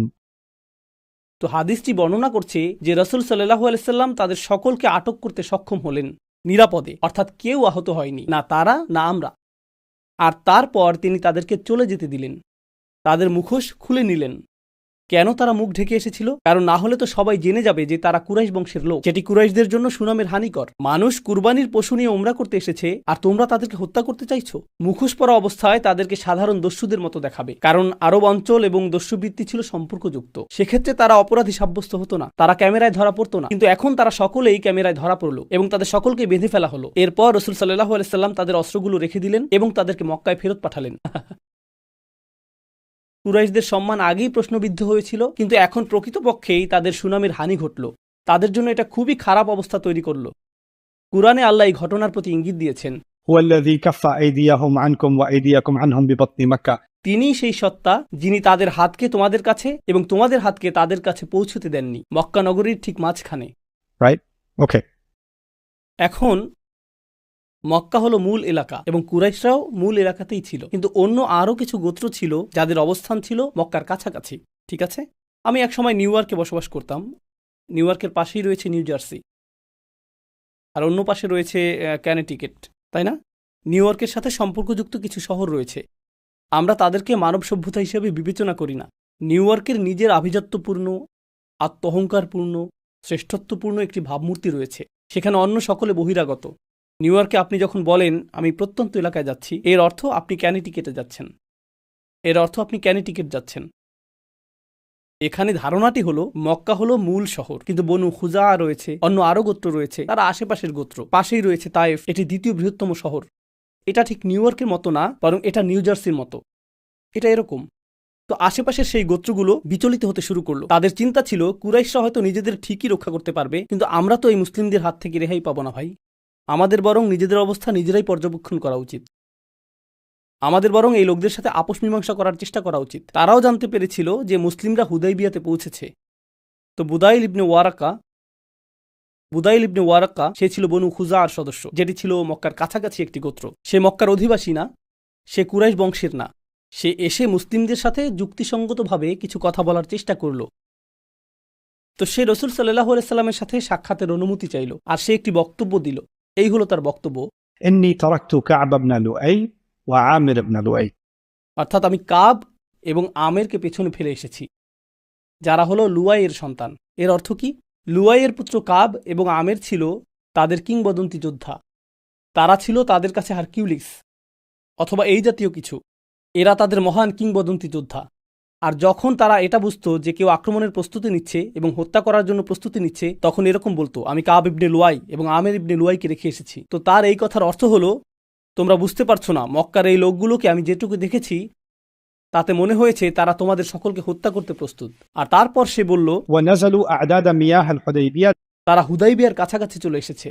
ومعهم العوذ والمطافيل তারা তাদের গর্ভবতী উটগুলোকে সাথে নিয়ে এসেছে। এর অর্থ হলো তারা এমনকি তাদের গর্ভবতী নারীদেরও তাদের সাথে আনছে। এর পেছনের কারণটা মনে আছে? তারা হত্যা করতে প্রস্তুত, তারা পরোয়া করে না, তারা পিছু হটবে না। এটা পূর্ণমাত্রার যুদ্ধ, আপনারা আপোষ মীমাংসার অবস্থানে নেই। এটাই নবীজিকে সে বলতে চেয়েছিল, এটাই সে বলেছে। وهم مقاتلوك وصادوك عن البيت তারা আপনার সাথে যুদ্ধ করবে, আল্লাহর ঘরে পৌঁছানোর কোনো সম্ভাবনাই আপনার নেই। সেটা সম্ভব না। আপনাকে বুঝতে হবে যে খুব সম্ভবত যা ঘটবে তা হলো আপনারা মৃত্যুমুখে পতিত হবেন। فقال رسول الله صلى الله عليه وسلم নবীজি তাকে জবাব দিলেন, أن لم نجئ لقتال أحد আমরা কারোর সাথে যুদ্ধ করতে এখানে আসিনি, ولكننا جئنا مؤتمرين বরং আমরা উমরা করতে এখানে এসেছি। وإن قريشا نهكتهم الحرب কুরাইশদের জন্য যুদ্ধ একটি নেশায় পরিণত হয়েছে। কুরাইশদের জন্য যুদ্ধ একটি নেশায় পরিণত হয়েছে, وأضرت بهم আর এটা শুধুই তাদের ক্ষতি করছে। এটি নবীজির করা চমৎকার একটি উক্তি। এটা তাদের ক্ষতি করছে। এটা খুব সূক্ষ্মভাবে এই কথা বলে যে তোমরা বদরে শিক্ষা গ্রহণ করনি, ওহুদের প্রথমার্ধে তোমরা পরাজয়ের সম্মুখীন হয়েছিলে, আর মনে আছে যখন তোমরা সকলে মিলে খন্দকের যুদ্ধে এসেছিলে এবং ফিরে গিয়েছিলে। এটা তাদের ব্যাপক ক্ষতি সাধন করেছে। فإن شاءوا مادتهم مدة রসুল সাল্লাল্লাহু আলাইহি সাল্লামের সাহসিকতা লক্ষ্য করুন। তিনি রয়েছেন সিংহের মুখে, আর তিনি বলছেন, তারা যদি চায় আমি তাদেরকে কিছুটা সময় বাড়িয়ে দিতে পারি, আমি তাদেরকে অতিরিক্ত কিছুটা সময় দিব, يخل بيني وبين الناس অর্থাৎ তারা দূরে থাকতে পারে। তিনি 3 দিন যাবত উমরা করবেন, সেই সময় তারা পাহাড়ে চলে যেতে পারে এবং বারবিকিউ পার্টি করতে পারে। যদি তারা আমার চেহারা দেখতে না চায়, তারা মক্কা থেকে দূরে চলে যেতে পারে। আমি তাদেরকে ব্যাগ গুছানো এবং তাঁবু তৈরির জন্য কিছুটা সময় দিতে পারি, তারা যেতে পারে, এবং এরপর আমি উমরা করব। তিনি দুর্বল অবস্থান থেকে কথা বলছেন না, তিনি ক্ষমতার অবস্থান থেকে কথা বলছেন। আর তারপর তিনি বললেন, فإن أظهر فإن شاءوا যদি তারা দৃঢ়তা প্রদর্শন করতে চায়, فإن شاءوا أن يدخلوا فيما دخل فيه الناس فعلوا তারা যদি কোনো স্থানে যেতে চায়, যেখানেই তারা যেতে চাইবে, অথবা শহর থেকে দূরেও যেতে চাইলে সেটা তারা করতে পারে, সেটাই করুক। وإلا فقد جموا আর তারা যদি তা না করতে চায়, وإنهم أبوا যদি তারা প্রত্যাখ্যান করে, ফাওয়াল্লাযী নাফসি বিয়াদিহি, আমি সেই সত্তার শপথ করছি যার হাতে আমার প্রাণ, لأقاتلنهم على أمري هذا حتى تنفرد سالفتي ولينفذن الله أمره এই মিশন বাস্তবায়নে আমি তাদের বিরুদ্ধে যুদ্ধ করে যাব যতক্ষণ পর্যন্ত না এটা, এই বর্ণনা ভঙ্গিটি আগেও এসেছে, যতক্ষণ পর্যন্ত না এটি বিচ্ছিন্ন হয়ে যাবে, অথবা আল্লাহ নিজে এই মিশনটা বাস্তবায়িত করবেন। হয় আমার সাথে তোমাদের বোঝাপড়া করতে হবে, না হলে তোমরা হয়তো স্বয়ং আল্লাহর পক্ষ হতে নেমে আসা আযাবের মোকাবেলা করতে হবে। কিন্তু এটাই ঘটবে। এটাই ছিল সে আপোষ চেষ্টার জবাব। তো সে একথা শুনল এবং বলল, سأبلغهم ما تقول সে বলল, ঠিক আছে, আপনি যা বলেছেন তা আমি তাদেরকে বলবো। সে কুরাইশ বংশের না, সে খুজা গোত্রের সদস্য। কিন্তু নবীজি যা বলেছেন সে কাকে গিয়ে বলবে? কুরাইশদেরকে। قال فانطلق حتى أتى قريش তো সে কুরাইশদের কাছে গেল। قال إنا قد جئناكم من هذا الرجل সে বলল, আমি এই লোকের সাথে কথা বলে তোমাদের কাছে এসেছি। এই লোক বলতে সে কাকে বোঝাচ্ছে? রাসূল সাল্লাল্লাহু আলাইহি সাল্লাম, وسمعناه يقول قولا আমি তাকে বলতে শুনেছি, فإن شئتم أن نعرضه عليكم فعلنا. সে বলল, যদি তোমরা জানতে চাও যে সে কি বলেছে তাহলে আমি বলবো। সে বলছে, দেখো, এটা আমার বিষয় না, এটা তোমাদের এবং মুহাম্মাদের মধ্যকার বিষয়। আমি শুধু নিজে থেকে পরিস্থিতি বোঝার চেষ্টা করেছি, কিন্তু তিনি আমাকে কিছু বিষয় বলেছেন, যদিও এটা আমার বিষয় না, তোমরা যদি জানতে চাও আমি তোমাদেরকে বলতে পারি। فقال سفهاؤهم لا حاجة لنا أن تخبرنا عنه بشيء. মক্কার কিছু নির্বোধ লোক বলল, তার সম্পর্কে বলার জন্য তোমাকে আমাদের প্রয়োজন নেই। সে কি বলেছে আর না বলেছে এতে কিছু যায় আসে না। وقال ذو الرأي منهم তাদের মধ্যকার বুদ্ধিমান লোকেরা, রাজনীতিবিদেরা বলল, هاتي ما سمعته يقول. বলো সে কি বলেছে। তাদের মধ্যে রাগান্বিত কিছু লোক বলল, সে কি বলেছে তা আমরা জানতে চাই না। আর অন্যরা বলল, না না না, আসো শুনি। So سمعته يقول كذا وكذا فحدثهم بما قال النبي صلى الله عليه وسلم. তো সে তাদেরকে রাসূল সাল্লাল্লাহু আলাইহি সাল্লামের বক্তব্যগুলো বলল। কুরাইশরা এখন জানলো যে নবীজি বিষয়টাকে হালকাভাবে নিচ্ছেন না, তিনি এখানে আপোষ করতে আসেননি, তিনি খালি হাতে ফেরত যাবেন না। ওকে, কুরাইশদের কিন্তু এখনো বেশ আত্ম অহংকার অবশিষ্ট ছিল। তারা রাসূল সাল্লাল্লাহু আলাইহি সাল্লামকে মক্কায় প্রবেশ করতে দিবে না, তারা রাসূল সাল্লাল্লাহু আলাইহি সাল্লামকে মক্কায় প্রবেশ করতে দিবে না। আর তারা তার সাথে সরাসরি কথা বলার মর্যাদাটুকুও প্রদর্শন করতে চায়নি। তারা এখনো সরাসরি তার সাথে কথা বলবে না, তারা এখনো করণীয় নিয়ে চিন্তা করছে। আর উরওয়া ইবনে মাসউদ আস-সাফাকি, সাকিফ হলো তায়েফের একটি গোত্রের নাম, পাশের শহর। Right? সে বলল, আমি গিয়ে মুসলিমদের সাথে কথা বলবো, আর এতে কুরাইশদের কোনো সমস্যা নেই, কারণ তাদের তো মুখ দেখাতে হচ্ছে না, তাদেরকে সরাসরি কথা বলতে হবে না। তারা তায়েফের একজন অধিবাসীকে পাঠালো তার সাথে কথা বলার জন্য। তো উরওয়া গেল রাসূল সাল্লাল্লাহু আলাইহি সাল্লামের কাছে। আর উরওয়া ছিল মাল্টিমিলিয়নিয়ার, সে খুবই ধনী ব্যক্তি। অতীতে একসময় তার কিছু ঋণের প্রয়োজন হয়েছিল, তখন সে আবু বকর রাদিয়াল্লাহু তাআলা আনহুর কাছ থেকে অর্থ ঋণ নিয়েছিল, যেটা ধারণা দিচ্ছে যে আবু বকর রাদিয়াল্লাহু তাআলা আনহুর কি পরিমাণ অর্থ ছিল। কারণ সমৃদ্ধশালী শহর তায়েফের একজন নেতা যদি আবু বকরের কাছ থেকে অর্থ ধার নেয়, সেটা তো 2000 টাকা হবে না, Okay, so মোটা অঙ্কের টাকা সে ধার নিয়েছিল, আর সেটা সে পরিশোধ করেনি। সে এটা পরিশোধ করেনি, পরে এই বিষয়টা আসবে। قال عروة عند ذلك أي محمد. তো উরওয়া, সে একজন রাজনীতিবিদ, তার শহরের সে বড় কিছু, সে ভিআইপির মতো কথা বলছে। সে রাসূল সাল্লাল্লাহু আলাইহি সাল্লামকে দেখছে, সে এমনভাবে কথা বলবে না যাতে সম্মান প্রকাশ পায়। সে বলল, এই মুহাম্মদ, এভাবেই সে তার সাথে কথা বলছে। أرأيت إن استأصلت أمر قومك هل سمعت بأحد من العرب اجتاح أهله قبلك. তুমি কি আসলেই মনে করো যে তুমি তোমার নিজের লোকদের উচ্ছেদ করবে? তুমি কি কোনো আরবকে তার নিজের গোত্রের সাথে এমনটা করতে দেখেছো? এভাবেই সে নবীজির সাথে কথা বলতে শুরু করলো, কারণ সে বোঝাতে চাইছে যে তুমি তো কুরাইশদের জন্য বিব্রতকর। কিভাবে তুমি নিজের লোকদের উচ্ছেদের চেষ্টা করছো? তুমি তোমার নিজের লোকদের প্রতি বিশ্বস্ত না। এটা বলার অন্যতম একটি কারণ হলো, কারণ সে রাসূল সাল্লাল্লাহু আলাইহি সাল্লামের চারপাশে বিভিন্ন গোত্রের অনেক লোক দেখতে পেয়েছিল। সেখানে সে দাসদেরকে দেখলো, সে এমন মানুষদের দেখলো যাদের পরিবার শতাব্দীকাল যাবৎ একে অপরের সাথে যুদ্ধে লিপ্ত, কিন্তু এখন তারা পরস্পর ভাই, একসাথে নামাজ পড়ছে, খাবার খাচ্ছে। আর সে চিন্তা করছে, এরা কারা, এটা কি? আর তুমি তোমার গোত্রের বিরুদ্ধে যাচ্ছ এই লোকদের জন্য? وإن تكن الأخرى فإني والله لا أرى وجوها وإني لا أرى أوشابا من الناس خليقا أن يفروا ويدعوك. সে বলল, আমি জানি না তুমি এখানে কি করছো। শোনো, আমি তোমার চারপাশে এমন লোকজন দেখছি, আমি তোমার চারপাশে এমন মানুষ দেখছি, আমি তোমার চারপাশে এমন বিচিত্র ধরনের মানুষ দেখতে পাচ্ছি যে যদি পরিস্থিতি ঘোলাটে হয়ে যায়, যদি আসলেই সমস্যা দেখা দেয়, যদি যুদ্ধ শুরু হয়, এই লোকগুলো তোমাকে ছেড়ে পালিয়ে যাবে। তারা একটি বাস স্টপের যাত্রীদের মতোই বৈচিত্র্যপূর্ণ, কারণ তার চিন্তা অনুযায়ী কে আপনার বিশ্বস্ত? আপনার গোত্র। কারা আপনার জন্য পতাকা ধারণ করবে? আপনার আত্মীয় স্বজন, আপনার বংশ, আপনার পরিবার। এটাই গোত্রীয় প্রথা, তাই না? এই লোকগুলো এসেছে ভিন্ন ভিন্ন জাতি থেকে, ভিন্ন ভিন্ন গোত্র থেকে, এমনকি কারো কারো আগের ধর্মও ছিল ভিন্ন ভিন্ন, তাদের সকলের ইতিহাস ভিন্ন। তারা কেউ কেউ দীর্ঘ সময় ধরে একে অপরকে পছন্দ করতো না, কেউ কেউ আগে একে অপরের বিপরীতে যুদ্ধ করেছে। আর এখন তারা তোমার পাশে বসে আছে, তারা তোমার প্রতি বিশ্বস্ত হবে না। সে বুঝতে পারেনি যে ইসলাম মানুষের মাঝে কি ঘটায়। সে এটা কখনো দেখেনি, হাজার হাজার বছর ধরে আরবরা এটা দেখেনি, কোনো জাতি এটা দেখেনি। প্রত্যেকেই তার নিজের লোকদের প্রতি বিশ্বস্ত। আর প্রথমবারের মতো এই মানুষগুলো হাজার বছরের গোত্রীয় ইতিহাস ভুলে গেলেন, আর যে বিষয়টা তাদের সম্পর্কযুক্ত করেছে তা রক্তের বন্ধনের চাইতেও অনেক বেশি শক্তিশালী। এটাই ইসলাম। এই বিষয়টা সে উপলব্ধি করতে পারেনি, এটা তার মাথায় আসছিল না, সে এটা বুঝতে পারেনি।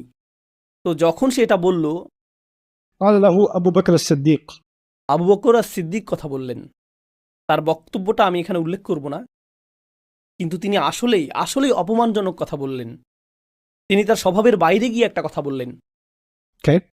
তিনি এটা বললেন, এখানে উপস্থিতির মধ্যে কয়েকজন শিশু দেখতে পাচ্ছি, আর এটা একটা মসজিদ, তাই মসজিদের সামনেও আমি কথাটা বলবো না, কিন্তু যদি এটা বলতাম, এটা অস্পষ্ট করে দেওয়ার মতো কথা, যেমন Beep, beep, beep. আর এটা ছিলেন Abu Bakr as-Siddiq. সবচেয়ে চমৎকার, সবচেয়ে শান্ত, সবচেয়ে ভদ্র সাহাবী। আর তিনি শুনলেন এই লোকটি রাসূল সাল্লাল্লাহু আলাইহি সাল্লামের সাথে এইভাবে কথা বলছে। এই লোকগুলো তোমাকে অনুসরণ করবে, তোমার জন্য দুঃখ হয়। তখন আবু বকর বলে ফেললেন, Beep, beep, beep. আর তার অবস্থা, أنحن نفر عنه وندعه؟ আমরা তাকে ত্যাগ করব, আমরা তাকে ছেড়ে পালিয়ে যাব? রাগান্বিত হয়ে আবু বকর সিদ্দিক এটাই বলেছিলেন। فقال من ذا؟ ওরওয়া বলল, এই কথাটা কে বলল? কারণ চারপাশে তো ভিড় ছিল, তাই না? তাই সে দেখতে পায়নি যে কথাটা কে বলেছে। সে বলল, এই কথাটা কে বলেছে? বা কলু আবু বকর, তারা বলল আবু বকর এই কথা বলেছে। কারণ অন্য সকলের অবস্থাও এরকম যে أبو بكر. What is this? قال أما والذي نفسي بيده لولا يد كانت لك عندي لم أجزك بها لأجبتك. সে বলল, সেই সত্তার শপথ করে বলছি যার হাতে আমার প্রাণ রয়েছে, আমি যদি তোমার কাছে ঋণগ্রস্ত না থাকতাম তোমার কথার জবাব দিতাম। মনে আছে যে সে টাকা ধার নিয়েছিল? মূলত সে বিবেচনা করছে, এখন আমরা সমানে সমান, আমি তোমাকে আর ঋণ পরিশোধ করব না, কারণ আমি তোমার পাওনা পরিশোধ করেছি সকলের সামনে, তোমার অপমানজনক কথা শোনার মাধ্যমে। Right. তো فاتفق عروة وهو يكلم رسول الله صلى الله عليه وسلم يمس لحيته. বিষয়টা মনোযোগ দিয়ে শুনুন। অরুয়া ছিল রাজনীতিবিদ, সংসদ সদস্যের মতো। সেই সময়ে বয়োজ্যেষ্ঠরা যখন একে অপরের সাথে কথা বলতো এবং তারা যখন অপেক্ষাকৃত কম মর্যাদা বা বয়সের কারোর সাথে কথা বলতো, আর তাদের যখন মনে হতো যে অপর ব্যক্তি মনোযোগ দিচ্ছে না, তারা সেই অমনোযোগী ব্যক্তির দাড়ি ধরে বলতো, হেই, আমি যা বলছি মনোযোগ দিয়ে শোনো। এটা ছিল তাদের আপোষ মীমাংসার ধরন। আর যারা অভিজাত শ্রেণীর মানুষ, তারা এরকমটা করত এবং পার পেয়ে যেত।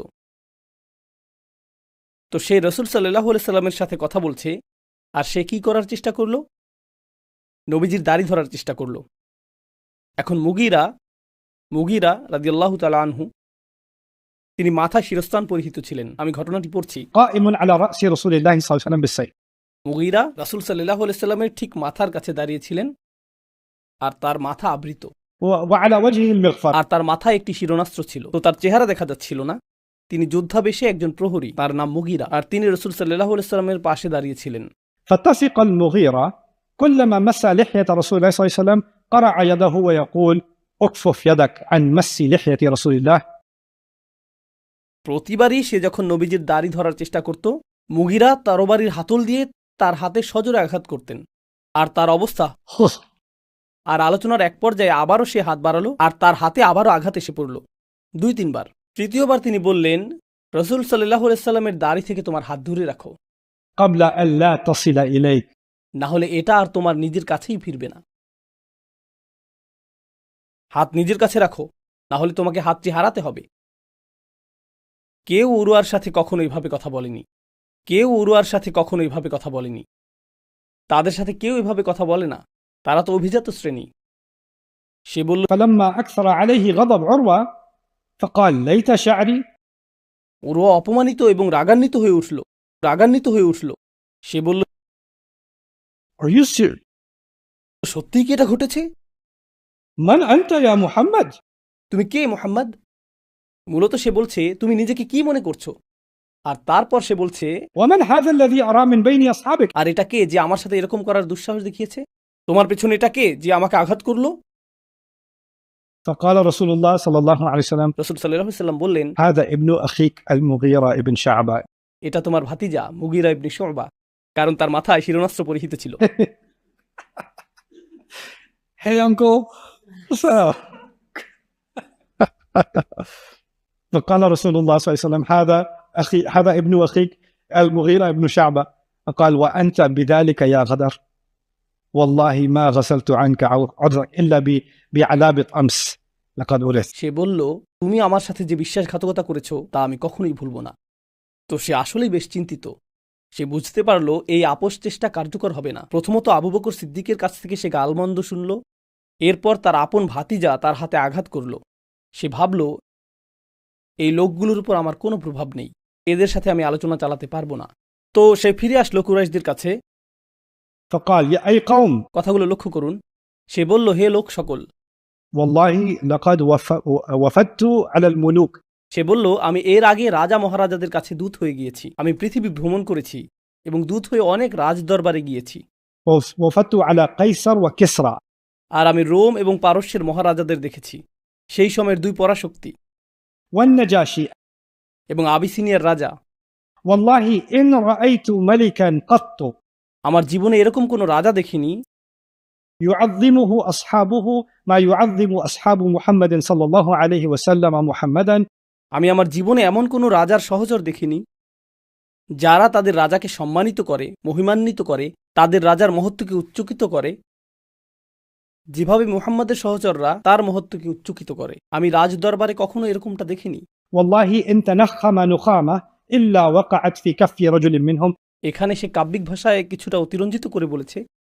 সে বলল, এই লোকটি যদি থুতুও ফেলে তা তার অনুসারীদের কোনো একজনের হাতেই পড়ে, তারা তা মাটিতে পড়তে দেয় না। فذلك بها وجهه وجلده যদি তার চেহারা অথবা শরীর থেকে এক ফোঁটা ঘামও ঝরে পড়ে, তারা তাদের হাত দিয়ে তা ধরে ফেলে। وإذا أمرهم ابتدروا أمره আর তিনি যখন তাদের কোনো কিছু করার আদেশ দেন তা পালন করার জন্য তারা একে অপরের সাথে প্রতিযোগিতা করে। وإذا توضأ كادوا يقتتلون على وضوئه যখন তিনি অজু করেন তারা যেন একে অপরের সাথে যুদ্ধে লিপ্ত হয় তার সেই অজুর পানি সংগ্রহ করার জন্য। وإذا تكلم خفضوا أصواتهم عنده আর যখন তিনি কথা বলেন তারা নিজেদের কণ্ঠস্বরকে অবনমিত করে। وما يحدون إليه النظر تعظيما له আর তার মর্যাদার কথা স্মরণ করে তাদের কেউ চোখের ভুরু উপরে তোলে না এবং চোখ বড় করে তার দিকে তাকায় না। তারা এমনকি আক্রমণাত্মক ভঙ্গিতে তার সাথে চোখাচোখিও করে না, এমনকি যখন তারা তার দিকে তাকায় সেই দৃষ্টিতেও বিনয় ঝরে পড়ে। وإنه قد عرض عليكم خطة رشد فاقبلوها শোনো, তিনি তোমাদের ভালো একটি প্রস্তাব দিচ্ছেন, এটা গ্রহণ করো। ওরও এই কথা বলছে। শোনো, তার কথা যুক্তি আছে, তিনি উদ্ভট কিছু বলছেন না। সে শুধু এতটুকুই বলল না, সে বলল, তার অনুসারীরা খুবই মজবুত ভাই, পরিস্থিতি যদি খারাপ হয়ে যায় আমি দেখতে পাচ্ছি যে তোমরা নিজেদের অনুসারীদের পালানো থেকে ধরে রাখতে পারবে না, তোমাদের লোকেরা তোমাদের ছেড়ে পালিয়ে যাবে, তার লোকেরা পালাবে না। সে তাদেরকে বলল, اقبلوا ما عرض فإني لكم ناصح সে তাদেরকে বলল, শোনো, তিনি যে প্রস্তাব দিচ্ছেন তা গ্রহণ করো, আমি তোমাদের পক্ষেরই একজন। তোমাদের জন্য উত্তম হলো মুহাম্মদ যা বলছেন তা তোমরা মেনে নাও, مع أني أخاف ألا تنصروا عليه কারণ আমি ভীত যে যখন সময় আসবে তার বিরুদ্ধে যুদ্ধ করার জন্য তোমরা সাহায্যকারী পাবে না। رجل أتى هذا البيت معظما له معه الهدي ينحره وينصرف সে বলল, তিনি একজন মানুষ যিনি কাবা ঘরের উদ্দেশ্যে এসেছেন শুধুমাত্র ঘরটির প্রতি শ্রদ্ধা প্রদর্শনের জন্য। তিনি আসবেন, পশু কোরবানি করবেন এবং চলে যাবেন। এটা এতটাই সহজ। জবাবে তারা যা বলল আমি তা পড়ে শোনাচ্ছি। তারা তাকে বলল, لا تكلم بهذا يا أبا يعفور আবু ইয়াফুর হলো তার ডাক নাম। তারা বলল, এভাবে কথা বলো না, আমরা তোমাকে সম্মান করি, তুমি এভাবে ভেঙে পড়ছো কেন? لو غيرك تكلم بهذا للناه যদি অন্য কেউ এরকম কথা বলতো আমরা তার সাথে ভিন্ন আচরণ করতাম, আমরা তোমাকে সম্মান করি, কিভাবে তুমি এরকম কথা বলছো? ولكن نرده عن البيت في عامنا هذا ويرجع إلى قابل তারা বলল, ঠিক আছে ঠিক আছে, ভালো কথা, সে এই বছর আসতে পারবে না, কিন্তু পরবর্তী বছর হয়তো আমরা তাকে আসতে দিব। তো কুরাইশ ইতিমধ্যেই দুর্বল হতে শুরু করেছে, তাই না? কারণ প্রথমে তারা বলেছিল যে আমরা আপনাকে কাবা ঘর দেখতে দিব না, তারা আপনার বিরুদ্ধে যুদ্ধ করবে, তারা আপনাকে হত্যা করবে, তারা তরবারিতে ধার দিচ্ছিল, তাদের নারী ও শিশুরা মারা যেতেও প্রস্তুত। আর এখন তারা বলছে এই বছর না, পরের বছর। তো তাদের দুর্বলতা প্রকাশিত হতে শুরু করলো, তাদের অক্ষমতা প্রকাশিত হতে শুরু করলো। তো আমরা পরের পর্বে আলোচনা চালিয়ে যাব। বারাকাল্লাহু লি ওয়া লাকুম। আসসালামু আলাইকুম, আমি নোমান আলী খানের বাংলা ডাবিং করি। আপনারা এই চ্যানেলটি সাবস্ক্রাইব করে রাখুন, নতুন আপডেট পেতে বেল বাটন প্রেস করুন, আর আমাদের ভিডিওগুলো প্রিয়জনদের সাথে শেয়ার করুন।